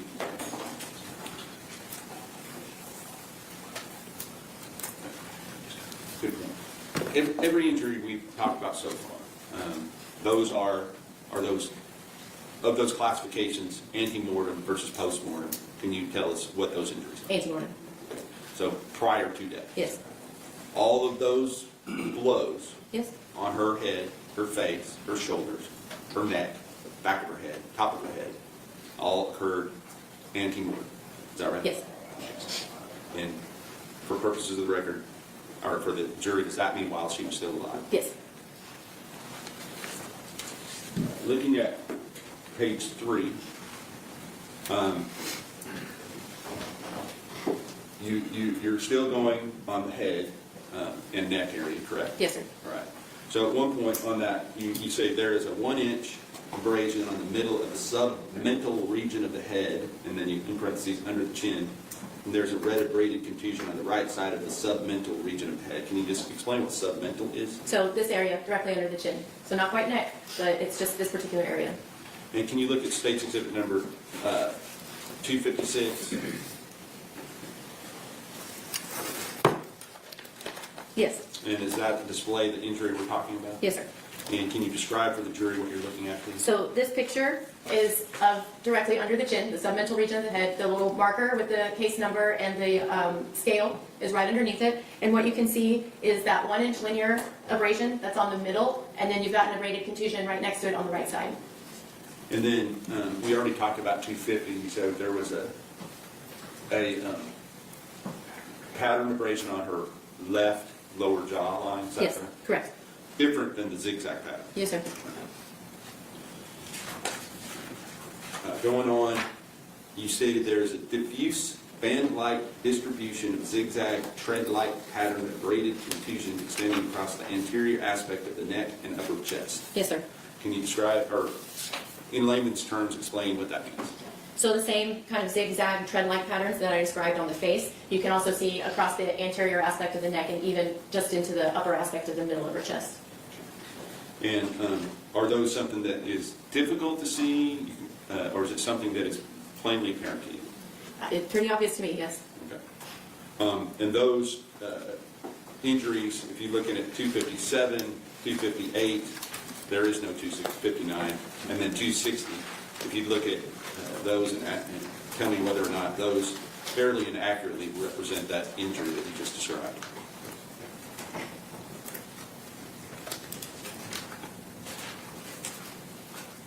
Did you say 260 as well, or just 250? Yes, 257, 258, and 260. Yes, sir. Okay. On 260, do you see a little bit more defined area on part of that photograph that is not necessarily part of the zigzag pattern, but is something that you noted? Yes. Tell us about that. So this picture, you can see the zigzag pattern across her anterior aspect of her neck and middle of the upper chest, and then there's also what looks like a contusion kind of right here at the kind of at the base of the right side of her neck, almost the anterior aspect of her right shoulder. Is it, and when you say contusion, is that something that you then, during your internal examination, determined that that was below surface level? Yes. Okay. And were there other contusions across her neck and chest area, clavicle, that were different from the zigzag patterns? Just that they weren't patterned, but you had abraded contusions, abrasions, contusions, all in that area, yes. And abraded contusion, what does that mean? It's kind of a mixture of both an abrasion and contusion. Okay. I got you. Now I understand. I'm thinking of like hair braids. So it's abraded. Abraded. It's an abrasion. Yeah, slash. abrasion. Mm-hmm. Gotcha. Understand. So let's talk about, we're still on the head and neck. Let's talk about the back of her body. Okay. Tell us what you observed on the back during your external examination. What did you observe on the back of her head, neck, shoulder areas? Well, I already mentioned that the back of her neck, you could see a 3/8-inch abraded contusion, and also you had more of those petechial hemorrhages. But then on the back, you have a mixture of contusions and abraded contusions, and then you also have these area of confluent abrasions that actually have a different appearance than everything else. They have a more postmortem appearance. Okay, so there, on the back itself, there was some antemortem And postmortem. and postmortem. Okay. And for those injuries to occur, would there have had to been some type of force? I'm talking about the postmortem one. Some type of force or contact with the skin postmortem that would have caused those. So, because it's an abrasion, because it's on the skin only, it's like a friction injury by definition. So if you're dragging something, a body that is already deceased, is it possible that... Objection, lady. Don't lead your witness. What are your opinions about the whether or not dragging a body that is already deceased might be able to cause those type of injuries? That's one possibility. You talked about a palpable hematoma within the soft tissues of the face. Yes. But no fractures. Kind of talk to us about that. So you could feel in some of those areas with contusion that there was some fullness in the skin underneath it. So again, just suggesting that either there's edema or swelling or blood in underneath some of those injuries. But I did not appreciate palpably or even on x-ray any fractures of her facial bones or her skull for that matter. Given the amount of external injuries, was that surprising to you? I don't make assumptions. Understood. And yeah, I don't want you to make assumptions either. With regard to, is it common though that sometimes you might see fractures associated with these type of injuries? I've seen it both ways. Okay. You did note that this was no evidence of stomping injuries, is that right? I would never call it a stomping injury, but I don't see any fractures both palpably or on the x-ray of her facial bones or skull. So, but they would be consistent with this pressing we talked about? Yes. Gotcha. All right, let's talk about the trunk. Going on, where do you, when you talk about the trunk in your autopsy, what are you referring to? So I'm referring to the region of the body that includes the chest, the abdomen, and the back. So kind of the central part of the body. Okay. And can you just briefly kind of tell us what evidence of injury you saw on her trunk area? So some we've actually already covered. She had the same patterned braided contusions that looked kind of zigzag or tread-like across the anterior aspect of the neck and upper chest. She had an abraded contusion that was 1.5 inches of the just kind of overlying the right clavicle bone in this area. She had a 3 by 1 inches focus of band-like, so similar to a band, abraded contusions across the anterior aspect of the left shoulder. She had a cluster of petechial-type hemorrhages or abraded contusions on the left side of the chest, just medial of the left nipple, so kind of in this area.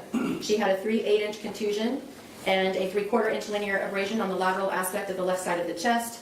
She had a 3/8-inch pale blue contusion of the anterior aspect of her right hip.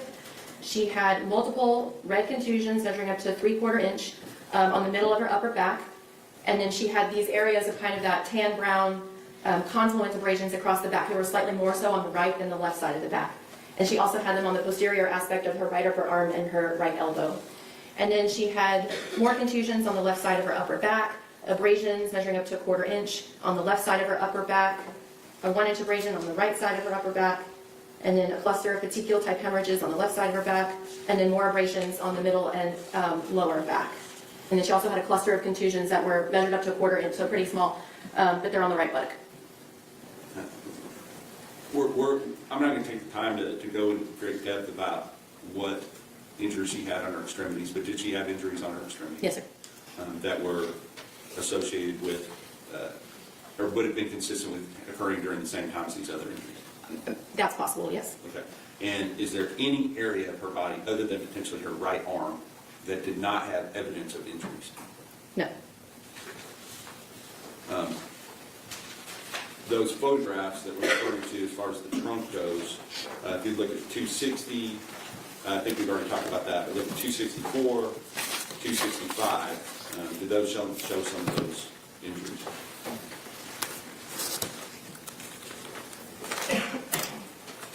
You said 260 to 265? Just 260, 264, 265 are the two that I'm wanting to look at right now.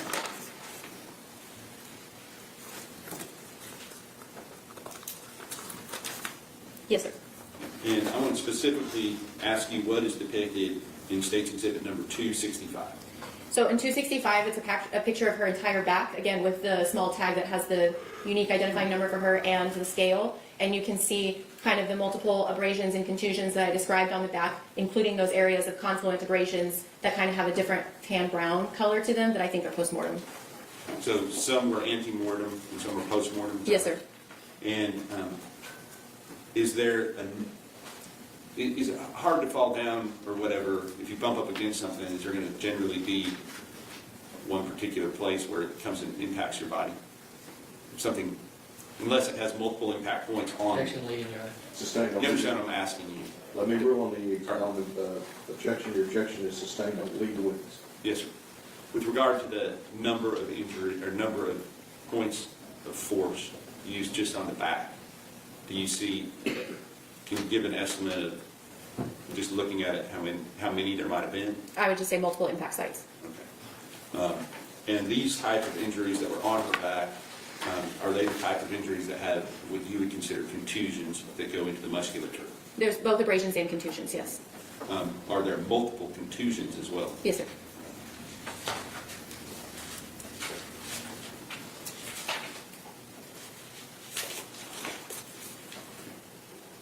All right. You want to approach real quick?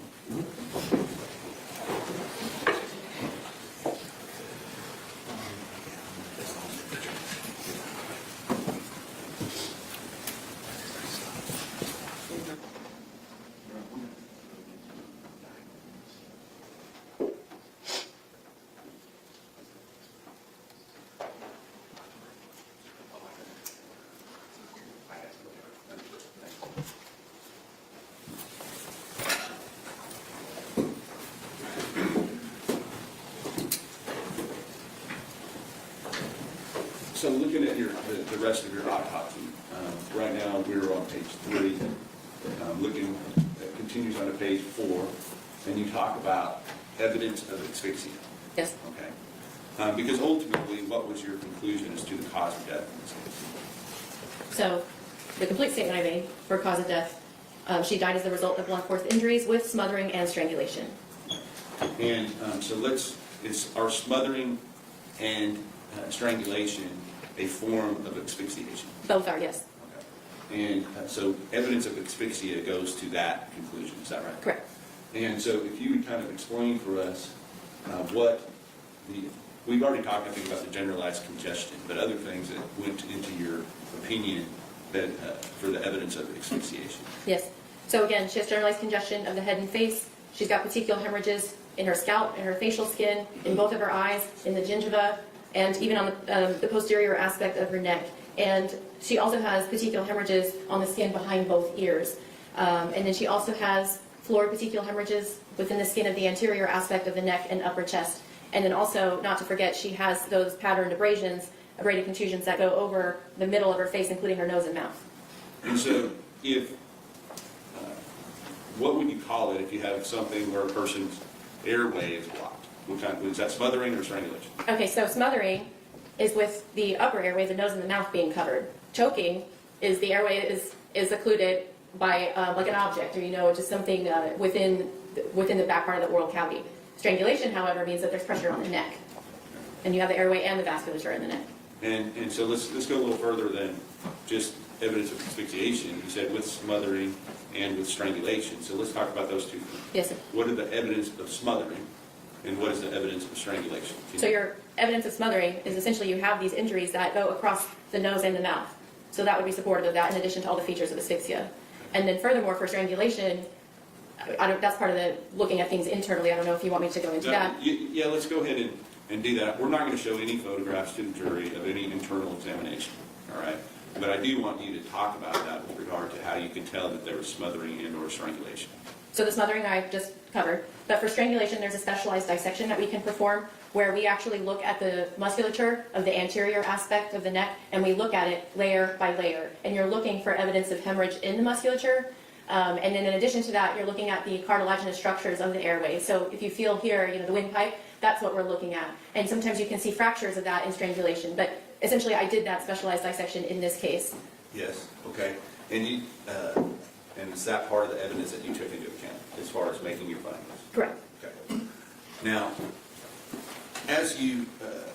so we had the evidence submitted we've already talked about, and then you talked a little bit more about your internal examination just a moment ago. But let's talk about that just a little bit further, and what other areas did you examine internally that gave you evidence of possible injuries? That's what I just described, the anterior neck dissection that I performed for her. Understood. But there was also an internal examination of, say, the scalp, the skull. Oh, yes. Is that right? Yes, correct. And did that show some type of evidence of injury there? So the scalp, I already mentioned previously that there were no fractures of the skull, but one of the things that we do during the autopsy is we reflect the scalp so that we can look underneath the scalp, and she had multiple points of bleeding underneath the scalp. And what is it that causes that type of bleeding? Impact. Okay. And you said there were multiple points.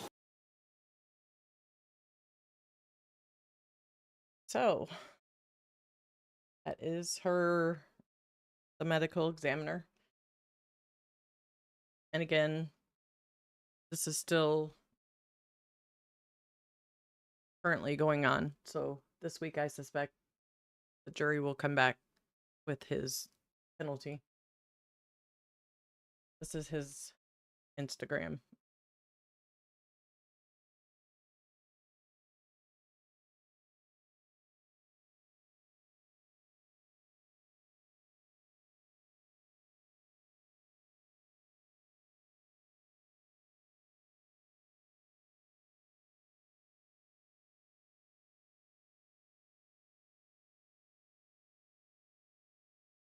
Assume that's the baby, his baby. Again, never married.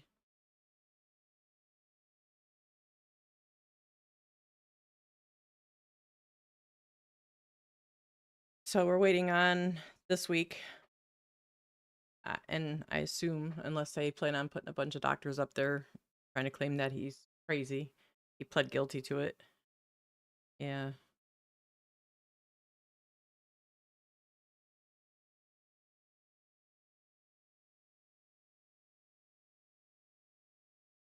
I don't believe there was any kind of deal that was made.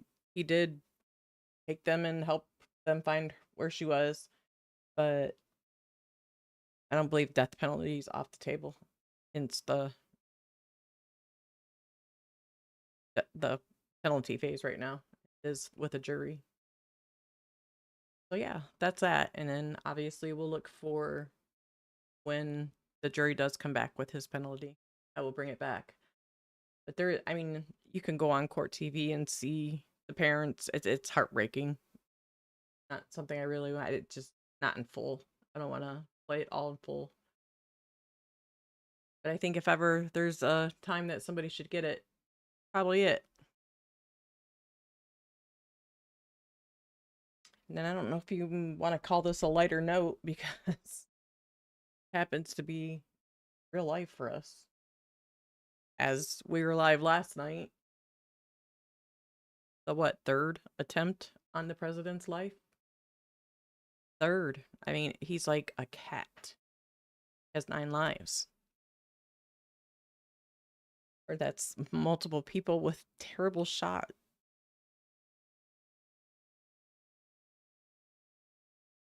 So when I got off here, I was like, what the hell? What is going on? Yeah. This is how terrified these people were.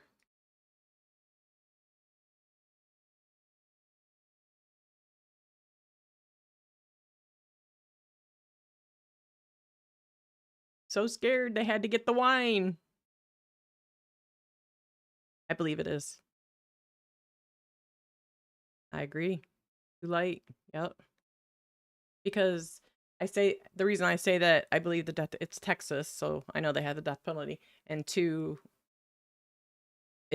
he's already pled guilty, so there's no chance of him. He's guilty on all charges. He's not getting out, so it's either life or the death penalty.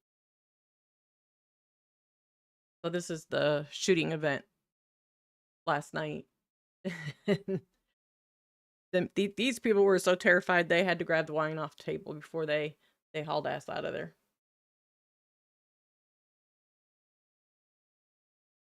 And then you'll see a pattern here. Capital cases too. And he is charged with capital murder.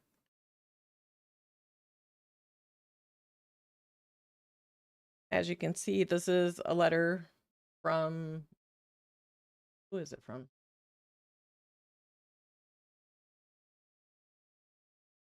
Brett, about the damn ballroom.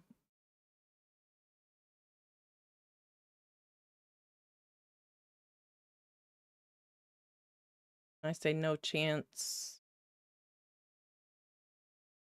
What? No chance of what? What did I say no chance to?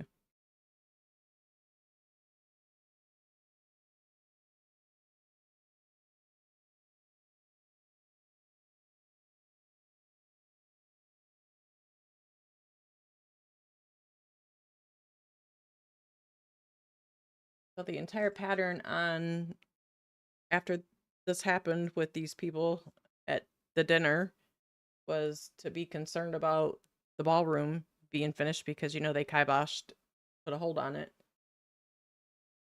As you can see here.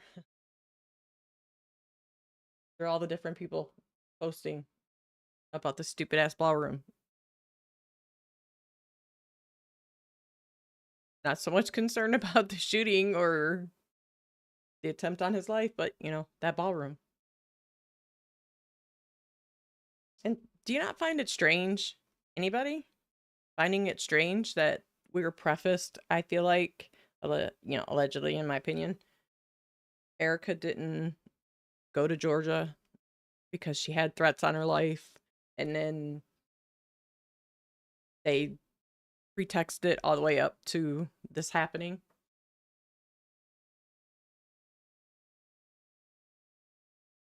Here's Trump's Truth Social post. What happened last night is exactly the reason that our great military, secret service, law enforcement, and different reasons every president for the last 150 years have been demanding that a large, safe, secure ballroom be built on the grounds.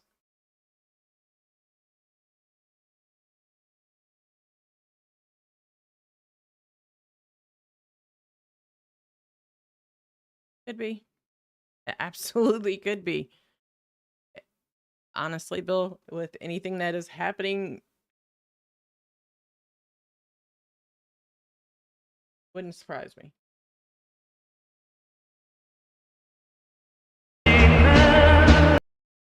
That is going to get me in trouble.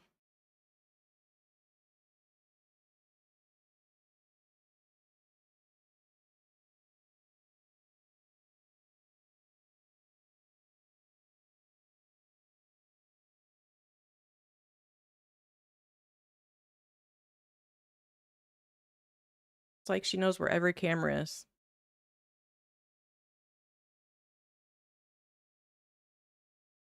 There it is.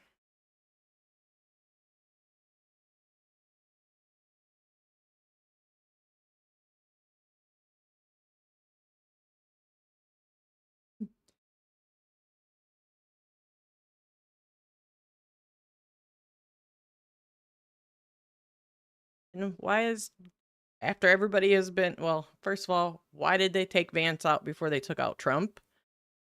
They scooped Vance out of there and Trump was second. And why is he lingering back here like people didn't just get him off stage and he tripped and fell and all that? But he's watching. Not in the real world. Not in the real world. They would have had him gone off site.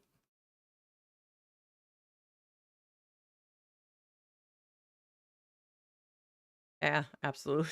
He taking the silverware. Oh. But definitely, and this is cash. Story.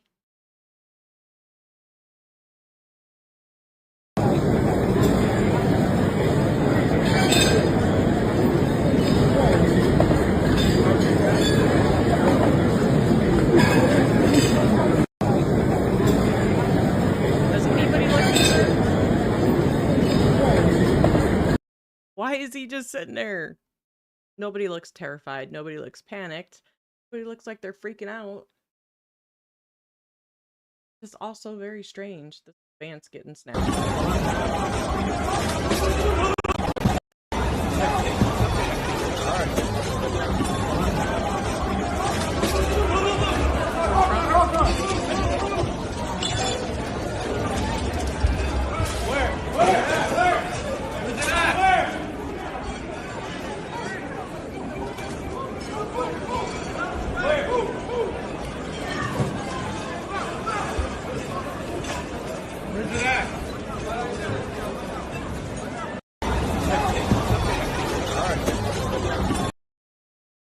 So, is the order not to get the president out first and then the vice president? Well, they bypassed that and took his ass out second so he could stand behind the curtain and watch everybody's reaction after.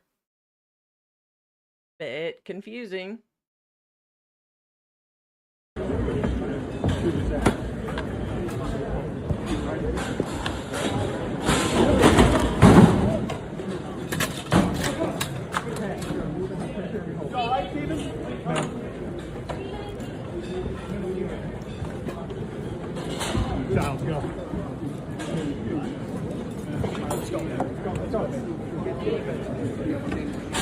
didn't even get down. He's sitting there like nothing happened. What's going on, guys? What are we doing? And mind you, they have this whole building on lockdown right now. Let's go to the side. Let's not go up the middle. This is crazy.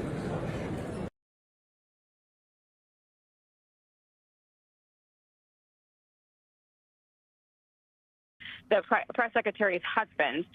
He was one of our guests. He was seated right next to me.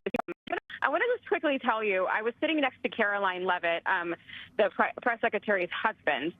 He was one of our guests. He was seated right next to me, and right as the dinner was starting, the national anthem happened, and then he kind of leaned over and said, I watched you on TV. You do a great job. You need to be very safe. And he was just very serious when he said that to me.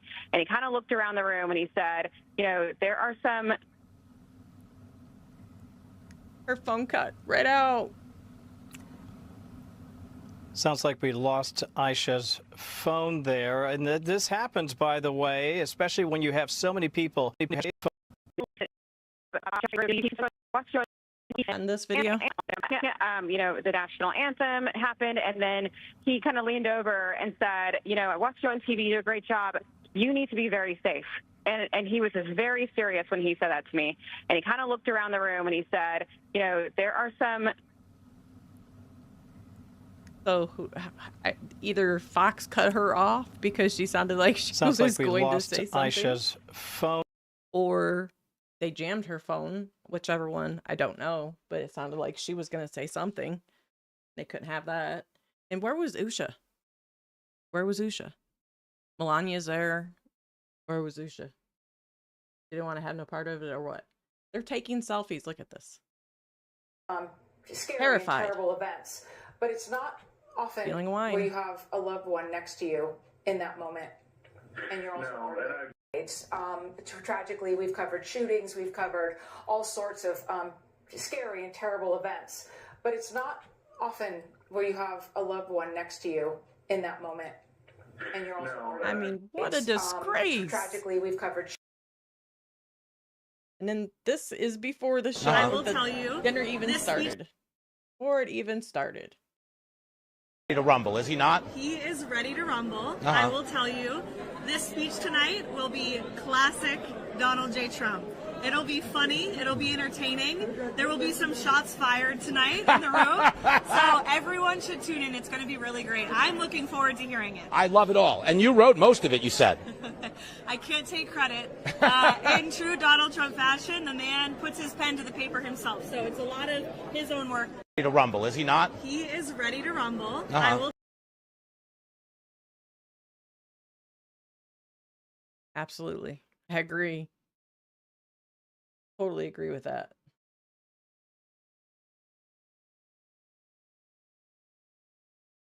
And then To dissect everything, and Graham Allen shaming us, or everybody, for thinking this is a psyop. I have so many questions. I have questions about the security measures and all this, but the biggest thing I want to say is, first of all, thank you, Lord. I had literally so many friends that were there last night. I spoke with the Secretary of War, Hegseth, last night. Spoke with many people of the administration. Poor Erika, man. Golly. Poor Erika. Here's where I'm at right now. I don't have anything to say except we can't continue to live this way. I agree. They want us dead. I know, right? They want That us damn dead. ballroom. Evil. There was literally a whole campaign of people that was just going on about that ballroom. So it's like it was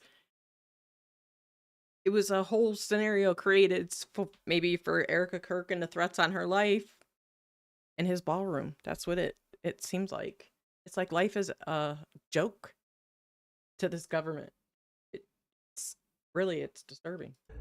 Demons came out in mass laughing at Erika Kirk, mad that the assassin, the would-be assassin, didn't get Trump. These people, it's beyond. It's over. It's done. I'm sick of it. Maybe it's just the headspace I'm in right now. I'm over it, man. We can't live this. We're so totally over it, Graham Allen. We're so totally over it.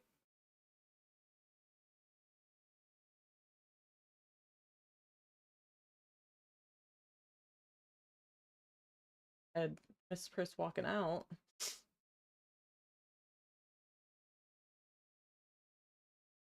But the building was on lockdown. Yet you will see. Let that play.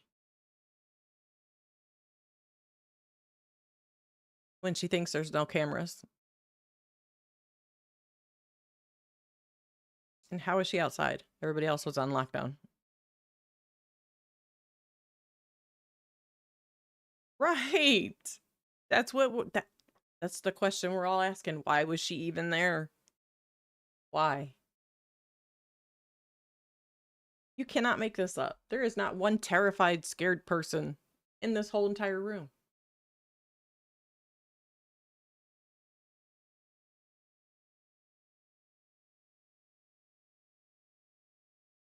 Dumbass.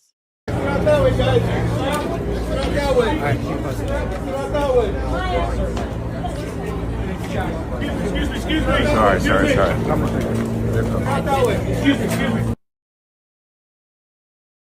Today? Did that happen today? No, I was out with the family all day. I had this prepped last night. Well, not this, because I was live when this happened. And Bill, actually, I thought me and Ray talked. We were like, I wonder if Bill left because he seen this as breaking news or it popped off. I was like, well, dang, he could have came back in and told us it was happening. I mean, what do you guys think about this?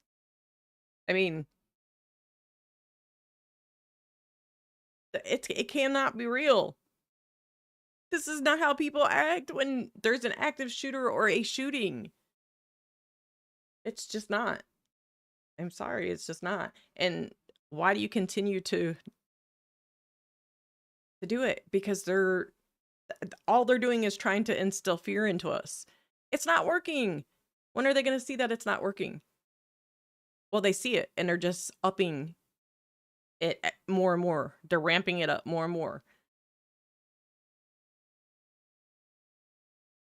Nobody there was traumatized. Nobody. They're all a bunch of idiots.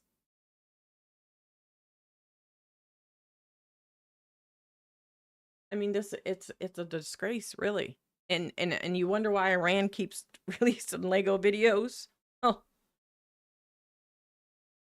In fact, they had one out shortly after this happened. And it's because we are being laughed at right now. And for good reason.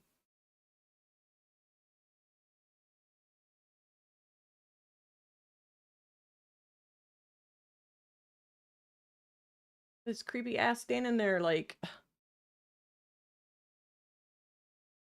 what is this? And then I will say all the protesting that the media made sure that they caught on camera. It was signs that quite literally said, kill them all. Kill them all. Kill them all. The majority of the signs that they showed on the media, the mainstream, was signs of people saying, kill them all.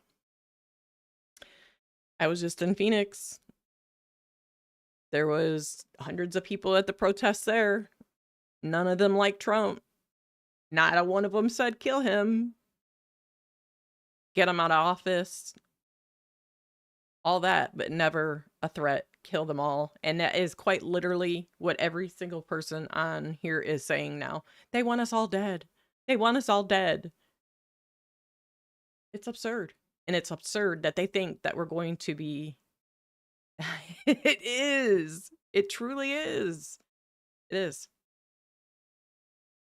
And they think that they can do things like this. And good God, about instead of, maybe dealing with the war that you've created, you put on a whole soap opera with yet another attempt on your life. And what about the Secret Service? They supposedly shot multiple rounds at the dude. They missed. What's up with that? So in one breath you have him saying about Butler, they shot him right between the eyes. One shot, didn't even know. And here that, they was just shooting like crazy and didn't even hit him once.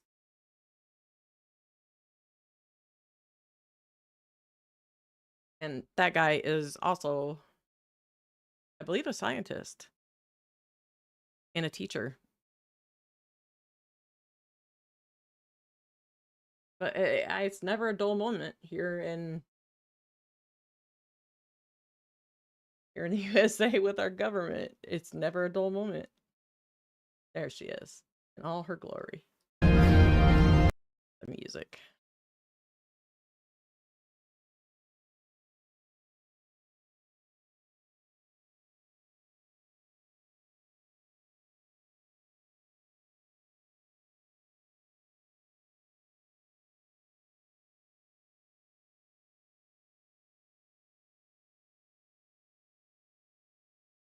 Only for the camera.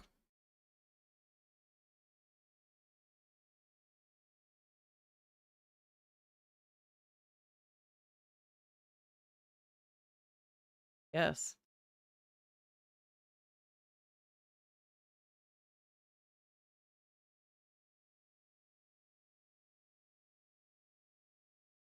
Absolutely. This government has to go. It has to go. It has to get out with it. We have to get them out of here. There is not going to be a good ending to this. There is no left and right. They created this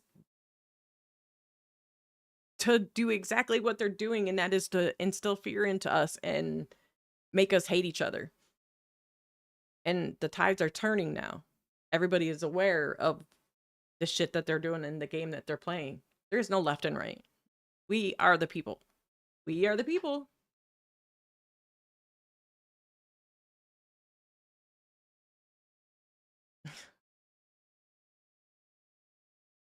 Yeah, well, I mean, there's more of us. A lot more of us. They might have more money and power, but there's a lot more of us in numbers. It's insane. What did it cost to try to scare the hell out of us? Because nobody's believing it. Nobody believes it. It did nothing but make us resent you a little bit more. And the country that you are at war with make fun of you even more.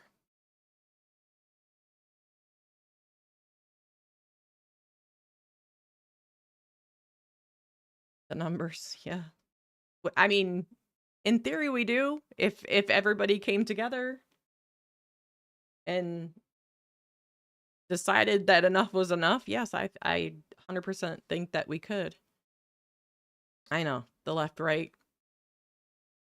It's so it's old. It's seriously, to hear anybody say, "Oh, it was a lone wolf. They're crazy. They're this. They're that." Shut up. It looks to me like we take our government back. Like I mean, it's our government. If enough of us and we outnumber them, yeah, it's not going to be pretty. Yeah. I mean, we don't know until we know. We don't know until we try. It sure beats living in this constant state of soap opera where they think they can just take people out whenever they want or create psyops and bullshit fear that is it's not even working anymore. The fear is not even working anymore. We got a whole generation of college students that are completely hip to everything that's happening here. Like somebody pissed off Barron. Who made Barron mad? To gaslight everybody. Nowhere in the Bible, nowhere in any religious tradition does it say, if you're a widow, you get a free pass to lie to anyone you want, to gaslight everybody you meet, for everything you've ever done in your entire life that is dog doo-doo.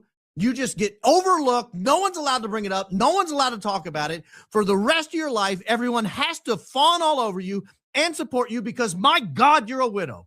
It doesn't exist. I've looked at scripture. It's not in there.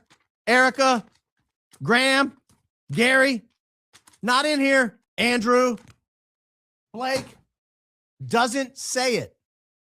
There's no requirement. I support her as the head of TPUSA. There's no prohibition on me criticizing her for documented falsehoods. None. None. And I'm tired of this gaslight play. We were inundated with it last night, this gaslight play. You've got to support Erika. You've got to pray for Erika. Why? Why? Why? She is disgustingly wealthy. She's the top 1/10 of 1%.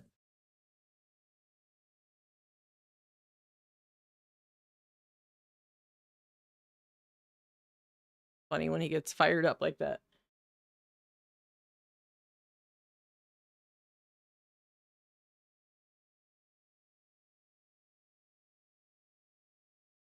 Oh, so they knew each other. That's probably why she wasn't there. Well, imagine that. How weird. What?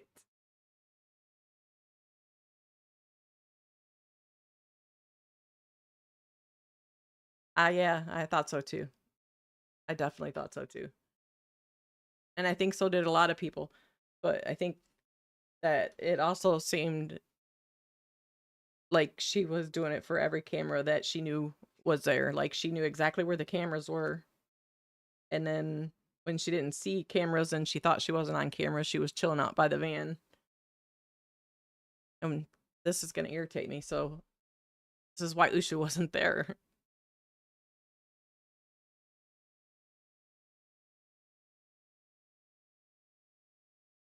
They're liars. They're all liars. I cannot believe nothing these people say.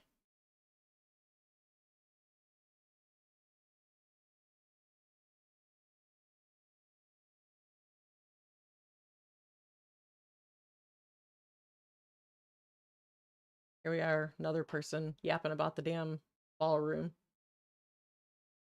That's our president being made fun of. It's endless. When does it stop? When?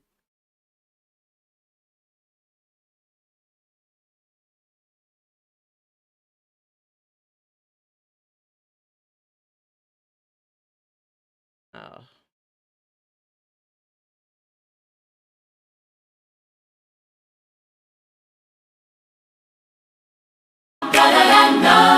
Pull up a chair.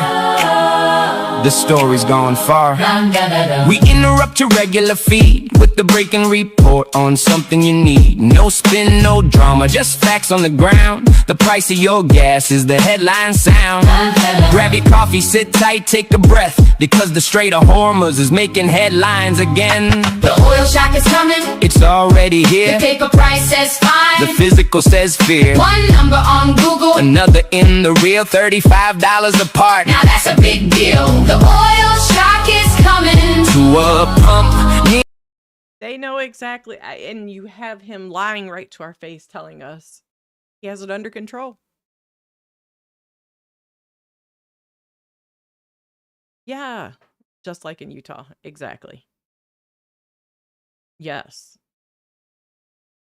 I mean, I don't know about you guys, how many places you've been where you've had people assassinated or gunshots go off, but I'm going to be terrified and I'm going to hide under a table and I'm not going to be pimping wine off the table and chilling. You would think they'd have learned from Utah. Everybody has a damn cell phone. Everybody's going to record. And they did. It's like they think they're smart and they're really just so dumb. Nobody's buying it. Nobody but the people that are trying to push it out there. That's it. The only people that's talking about this as a real thing is the people that put it out there.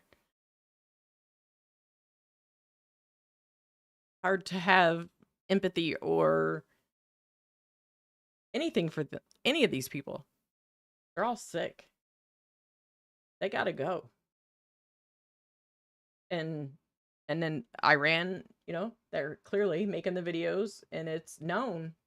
They think we are a joke, and quite frankly, we are.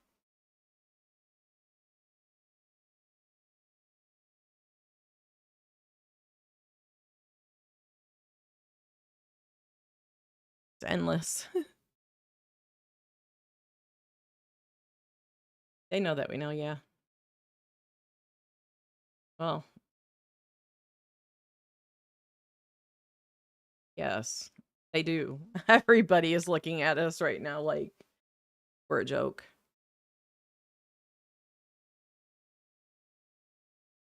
And I think it does actually bother them that they can't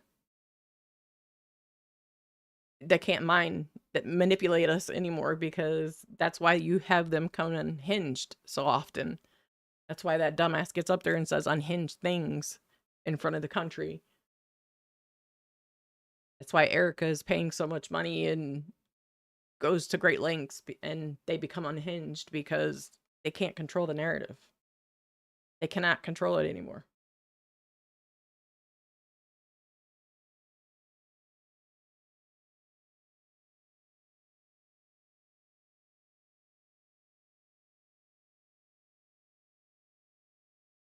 He can't even hardly stay awake through a meeting anymore.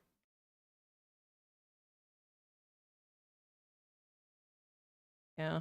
And, you know, sadly, I think they also Iran makes it a point to put out there that they don't hate Americans. They just hate our government. And it was all for no reason. And they're just, you know, it's almost like you can't hate them for.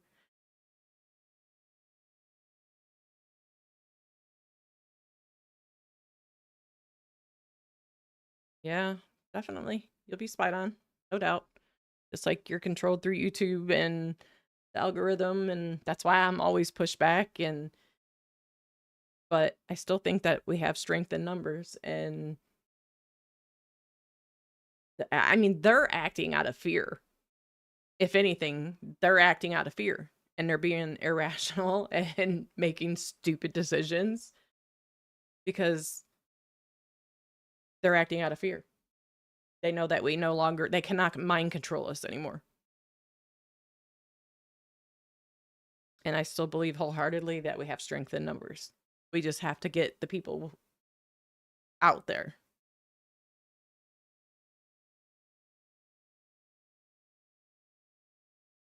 And does it mean that we get our country back? You know, no. There is still the rich and the elite and the people that are above.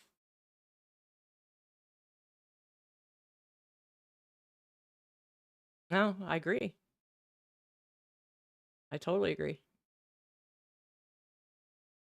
Yeah. If this is how but the fact that they just keep doing it just shows their mentality. He thinks he still has it like that, and that, you know, they can scare the hell out of us with this crazy nonsense all over the news, and it's completely opposite. But yeah, if we still continue to just go down this path of they keep creating fake psyops like this, and they know we know, I mean, it kind of makes it worse. Yeah, I agree. Yeah, I agree. They'll even, yeah. Yeah.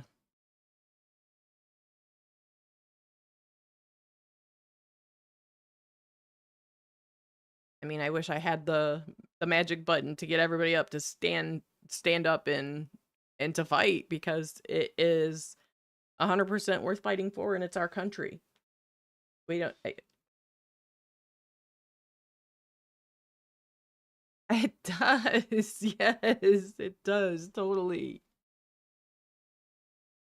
It makes you wonder, like, how the hell is he the director of the FBI?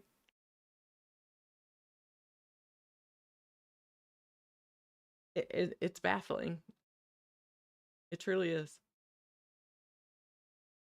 I mean, surely we didn't just have all this have been done because the president is pissed off because he wants his ballroom.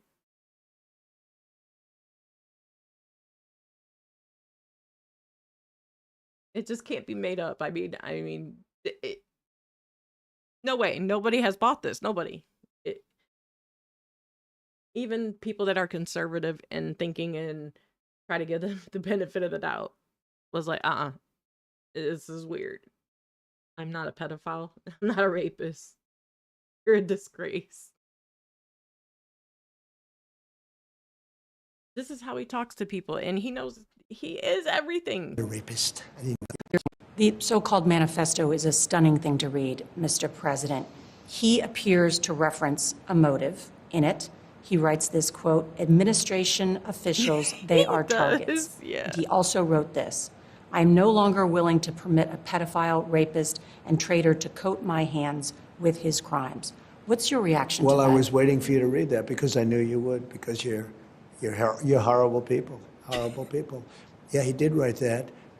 I'm not a rapist. I didn't rape anybody. Do you think he was referring to you? Excuse me. I'm not a pedophile. You read that crap from some sick person. I got associated with all stuff that has nothing to do with me. I was totally exonerated. Your friends on the other side of the plate are the ones that were involved with, let's say, Epstein or other things. But I said to myself, I'll do this interview and they'll probably, I read the manifesto, he's a sick person, but you should be ashamed of yourself reading that. Because I'm not any of those things. Mr. President, and these I was are never, the gunman's words. Excuse me. You shouldn't be reading that on 60 Minutes. You're a disgrace. But go ahead, let's finish the interview. The other thing that he wrote He's a in piece the of shit. He is a piece of shit. So if you are not catering to him or saying what he wants you to say, you're a disgrace. He's gross. He is. He is such an asshole. Yes, he is an asshole. I cannot imagine being married to him. I couldn't. I could not imagine being married to that guy.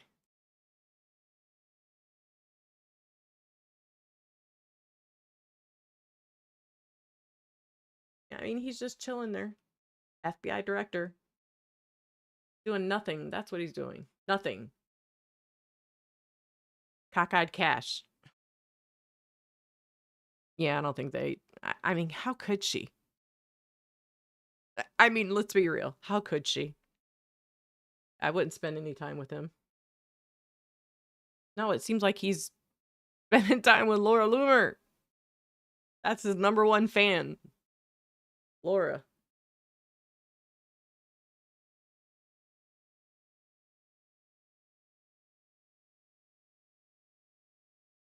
So fake. And then the lady that got arrested on camera, it was all fake. It was all made up. All them signs of kill them all, that's all bullshit. People are not out here protesting with signs that say kill them all.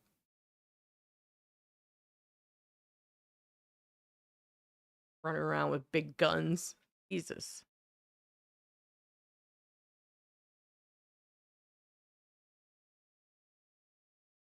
Quite literally, I think the worst thing I've ever seen anybody say about him is that he's a pedophile and a rapist.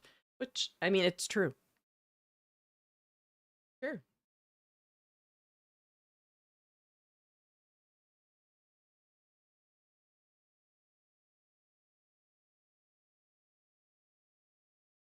Oh, I forgot the hearing for that was coming up. For Candace and the Macrones. I can't wait to see what the response is going to be to the defense's motions for Tyler Robinson, because they sure read like they're indisputable. They read like they're indisputable. I can't wait to go and look and see how quickly they get the...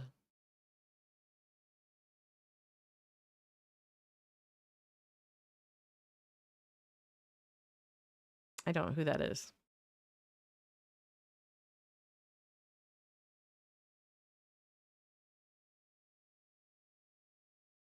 I don't know who that is.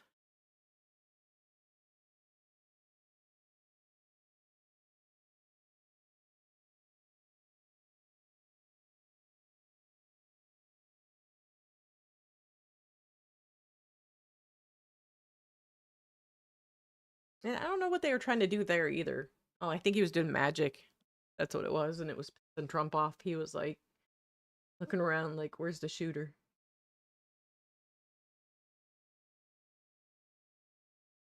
I mean, she said it before that it even happened.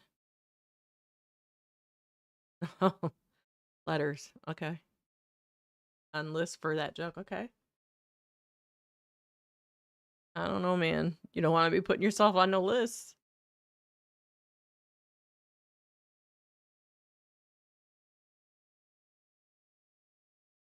When she said what she said before going in on that interview, it totally reminded me of Hillary Clinton. Just boldly putting out their shit that he didn't think that we'd catch. Like, shots are gonna be fired. Why would you say that? That can't be a coincidence. We don't believe in coincidences like that. Sorry, we don't. I was completely baffled when I got off of here last night and seen this mess. Like, what in the hell? Again? It explains why he was content with the Butler investigation being just what it was. You know, nobody needs to know. You know, people are trying to kill him, guys, because he's so great. If he wasn't great, they wouldn't be bothering with him. That is his response. People are trying to kill him because he is so great. I don't believe in this many. Yeah. Some coincidences, yes, but this many, not a chance. I don't. It'd be a hard sell. And quite frankly, if he was to even be shot and unalived, I would still be sus of Vance and Erika. I would still think that there was some kind of shit in the game. Even if it really did happen, I would still be suspicious of it. Because you can't trust none of them, and they don't trust each other. They don't even trust each other. And why is she all up in the White House all the time? Where are her kids? And then she gets pissed off when people say anything about her taking care of her kids. Like, where are they? You're always intermingling at the White House. Go home. Take care of your kids. Constantly plotting. That's what these people are doing. Constantly plotting.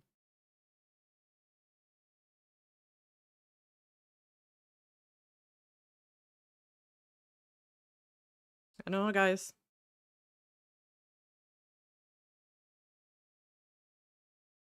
Sometimes I'm scared to even turn the TV on to see what's going to be happening next. And Diana, you see I got my my Arizona hoodie.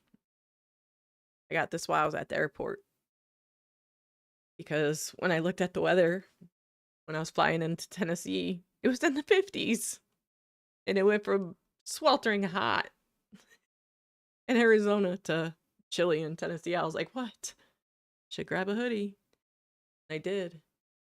Good thing I did. And let me tell you, oh gosh, Diana. The day before and the day of, I had a flight out that was like middle of the night, you might as well just say, because you got to be there 2 hours early. Got everything packed up, left, got all the way to the airport, checked in the car. I asked the Enterprise lady, I was like, can you guys take me to the terminal?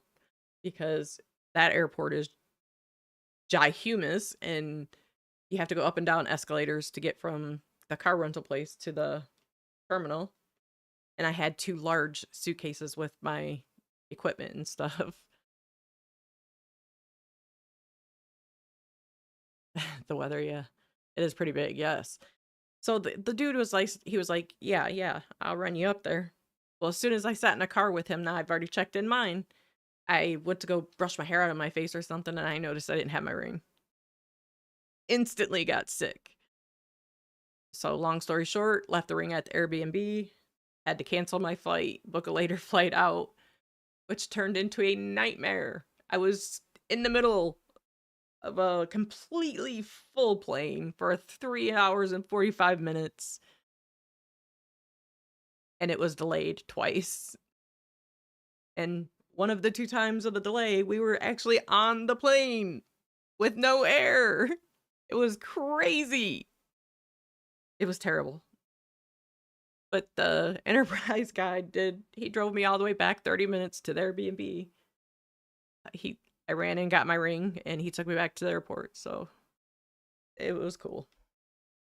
It was pretty cool. I would still come back. I'm just not taking that airline anymore.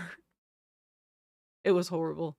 I think, oh my gosh, I got up at 1:45 in the morning, and I was due to be in Nashville at 10 a.m. Nashville time. And I didn't get there until 8:30 that night. Oh, Southwest. I haven't really had problems with them, but I think maybe the changing of the flight, because I don't know, it was bad. It was really bad. But I am coming back for sure. I found out my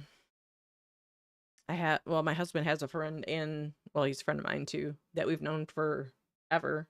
He lives in Tucson. Well, no, the flight wasn't a good experience, but being in Arizona, I had a great experience. I like it there. I think it's beautiful. But we have this friend that is a Marine, or was a Marine. He's a veteran, and I believe he has Purple Heart, but he knows quite a bit about Fort Huachuca and some craziness that's being said and done around that area. So I think, well, I know I've asked him if he'd come on and do an interview. I'll come back before October. Will I melt? Yeah, it was pretty dang hot. The day that I did the protest, the top of my head was sunburned. I didn't even think that was possible for people with hair. And my arms were burnt. The heat was just radiating off of them, but I enjoyed it. As long as I got air in the car and air in it's a different kind of heat. Even out there in the protest, it's a different kind of heat. Oh man. Dang.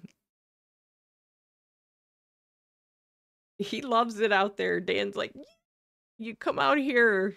He's like, I'm never leaving Arizona. I'm like, my guy, please.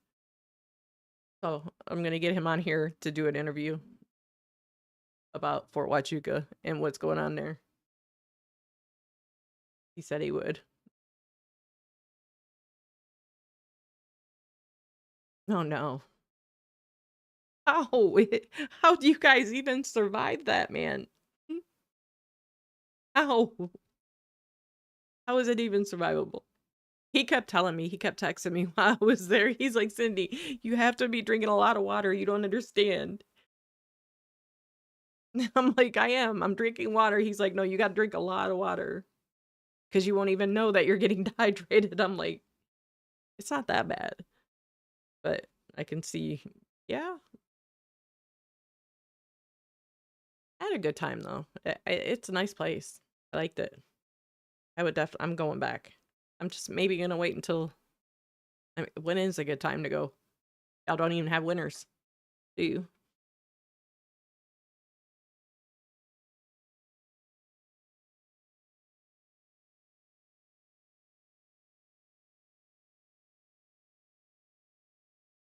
could not believe I left my ring at that Airbnb. I was so panicked. I was so grateful that it was the middle of the night and that all I had to do was go back. Oh. It's still chilly here right now. It's been rainy the last couple of days. Probably low 60s and chillier at night. And I think the first 2 days in Tennessee, it was a little bit cool, but then I got back up to Tennessee weather. Good gosh, that's a long time. That's a long summer. Like right now, we're gonna get like spring, summer, and then by August, September, it starts getting like fall-ish and chilly. Although I've even here in Indiana, and I don't even live here, but we've had snow and freezing rain. Ray and I have moved Airbnbs in the middle of freezing rain in April. Yeah.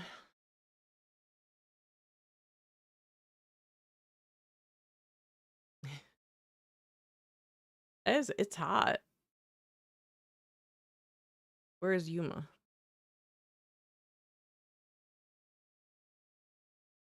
I don't even know how far Tucson is from Phoenix. The way he was texting me every day, I felt like it couldn't have been too far because I felt like he was trying to babysit me. I like fall. Fall's my favorite. Oh. Okay. And Bill, you're in Texas, so do you get a good fall? Well, actually I've been to Texas. I've been to Texas and New Mexico.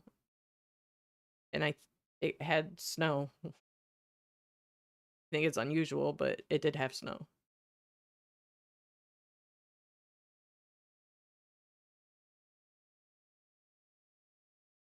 Yeah, I prefer to live where we have all the seasons. And I just got the news broke to me that we're not leaving here anytime soon.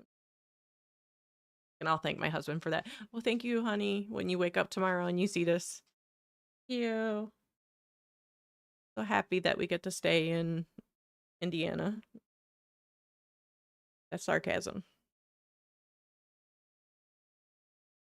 No.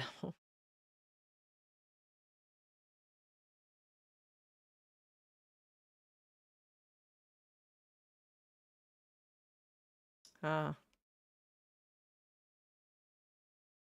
wasn't a fan of New Mexico when we went. Well, he was working over in El Paso, I want to say. And back then he was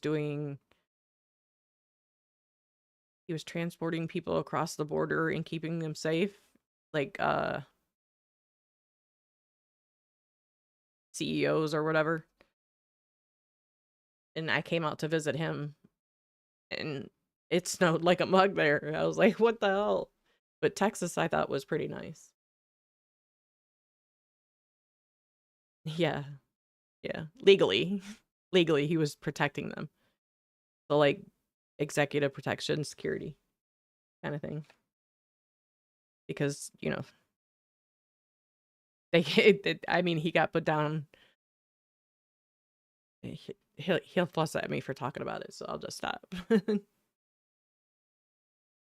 El Paso. I don't really have much memory of it. A long time ago. I know he tried to get me to go over to Mexico, and I was like, no, dude, not happening. Ew. Not happening. But yeah, we are stuck here in Indiana for a minute. Actually, more like 10.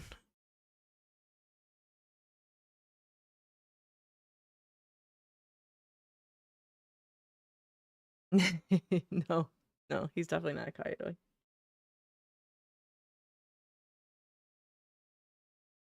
You've driven through El Paso?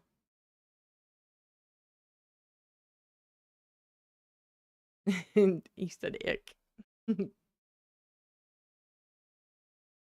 Yeah.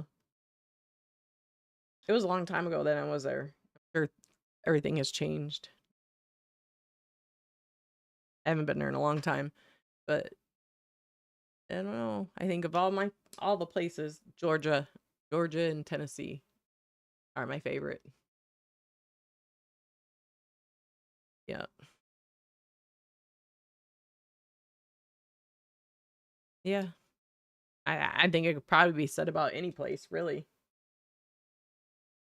Except for this place. It's terrible, guys. It's terrible.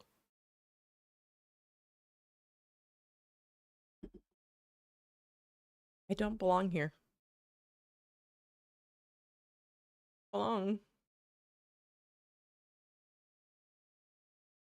I don't think the girls are fond of it either. But I don't know. Do what we gotta do. But that's it, guys. That's all I have. And I will be back. I don't know. I think I'll come on back on tomorrow. And I'm gonna try to stick with 8:30 for my time. Oh, I've been to Des Moines. I've been there. I thought it was a little strange, like the people. I thought it was a little bit, the people were a little strange there, I thought. But I've been there. Yeah, yeah, yeah. I was a little freaked out at the Airbnb. A lot of fighting, and I could hear a lot of fighting going on anyway. But yeah, been there. Yeah.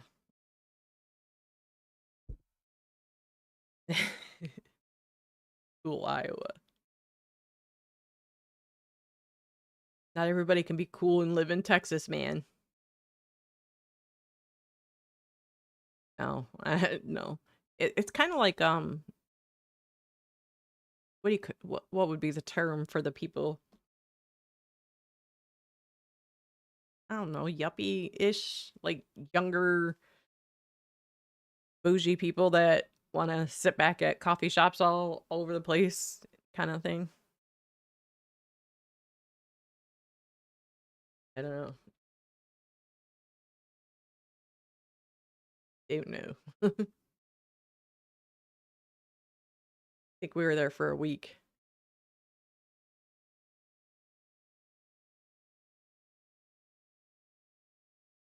I don't blame you.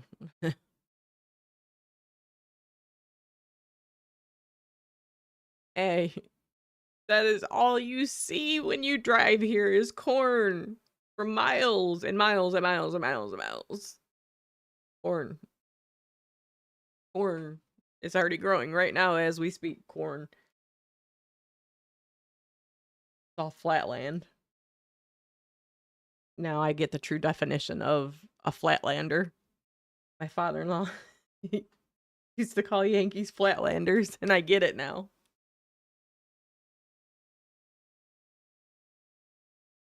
Yeah. That's about the time that I went. So that totally jives. That makes sense.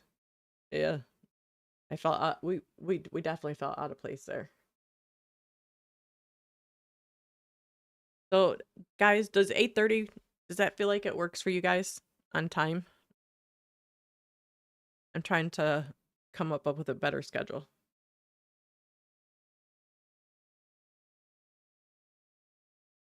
Aw. Aw.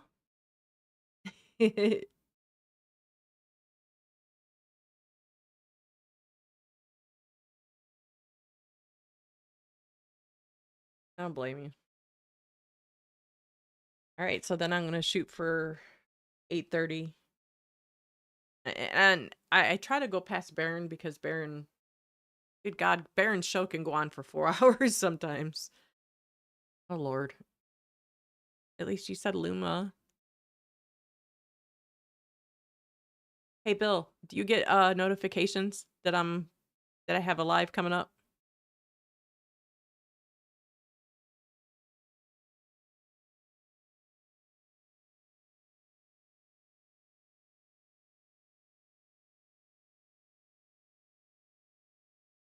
I'm gonna have Ray reach out to YouTube I don't know why for being a new person, they're giving me such a hard time. You did today. So Diana's not getting her notifications even though she has them on. I don't know why they're doing it. But hey, we can so we'll just go with the better schedule. So we're gonna shoot for 8:30 tomorrow. And if for some reason I can't do it tomorrow because I'm researching, I got so many different things going on between the David Burke and if the jury comes back with the penalty for Tanner Horner, I'll get on here and show that. I don't think so. I think it's YouTube. They're doing it to a lot of people. The way it is. But I can shoot you a text and let you know. Or work on the schedule. Ray's trying to make me better with the schedule. So yeah. So we got a lot coming up. I'm super excited to see what's gonna happen with that motion with Tyler Robinson and then obviously the David Burke disgusting guy. So much more. There's so much more. I'm researching so much stuff right now. It's ridiculous. But I missed it. I couldn't wait to get home and have my computer back and dig into everything. So yeah. So we will plan for 8:30. 8:30. I think I'll be here tomorrow at 8:30. If I'm not, Ray will post my shorts for me, but I think I will be. We'll go from there. I so enjoyed talking to you guys tonight and see you again tomorrow. Good night, everybody.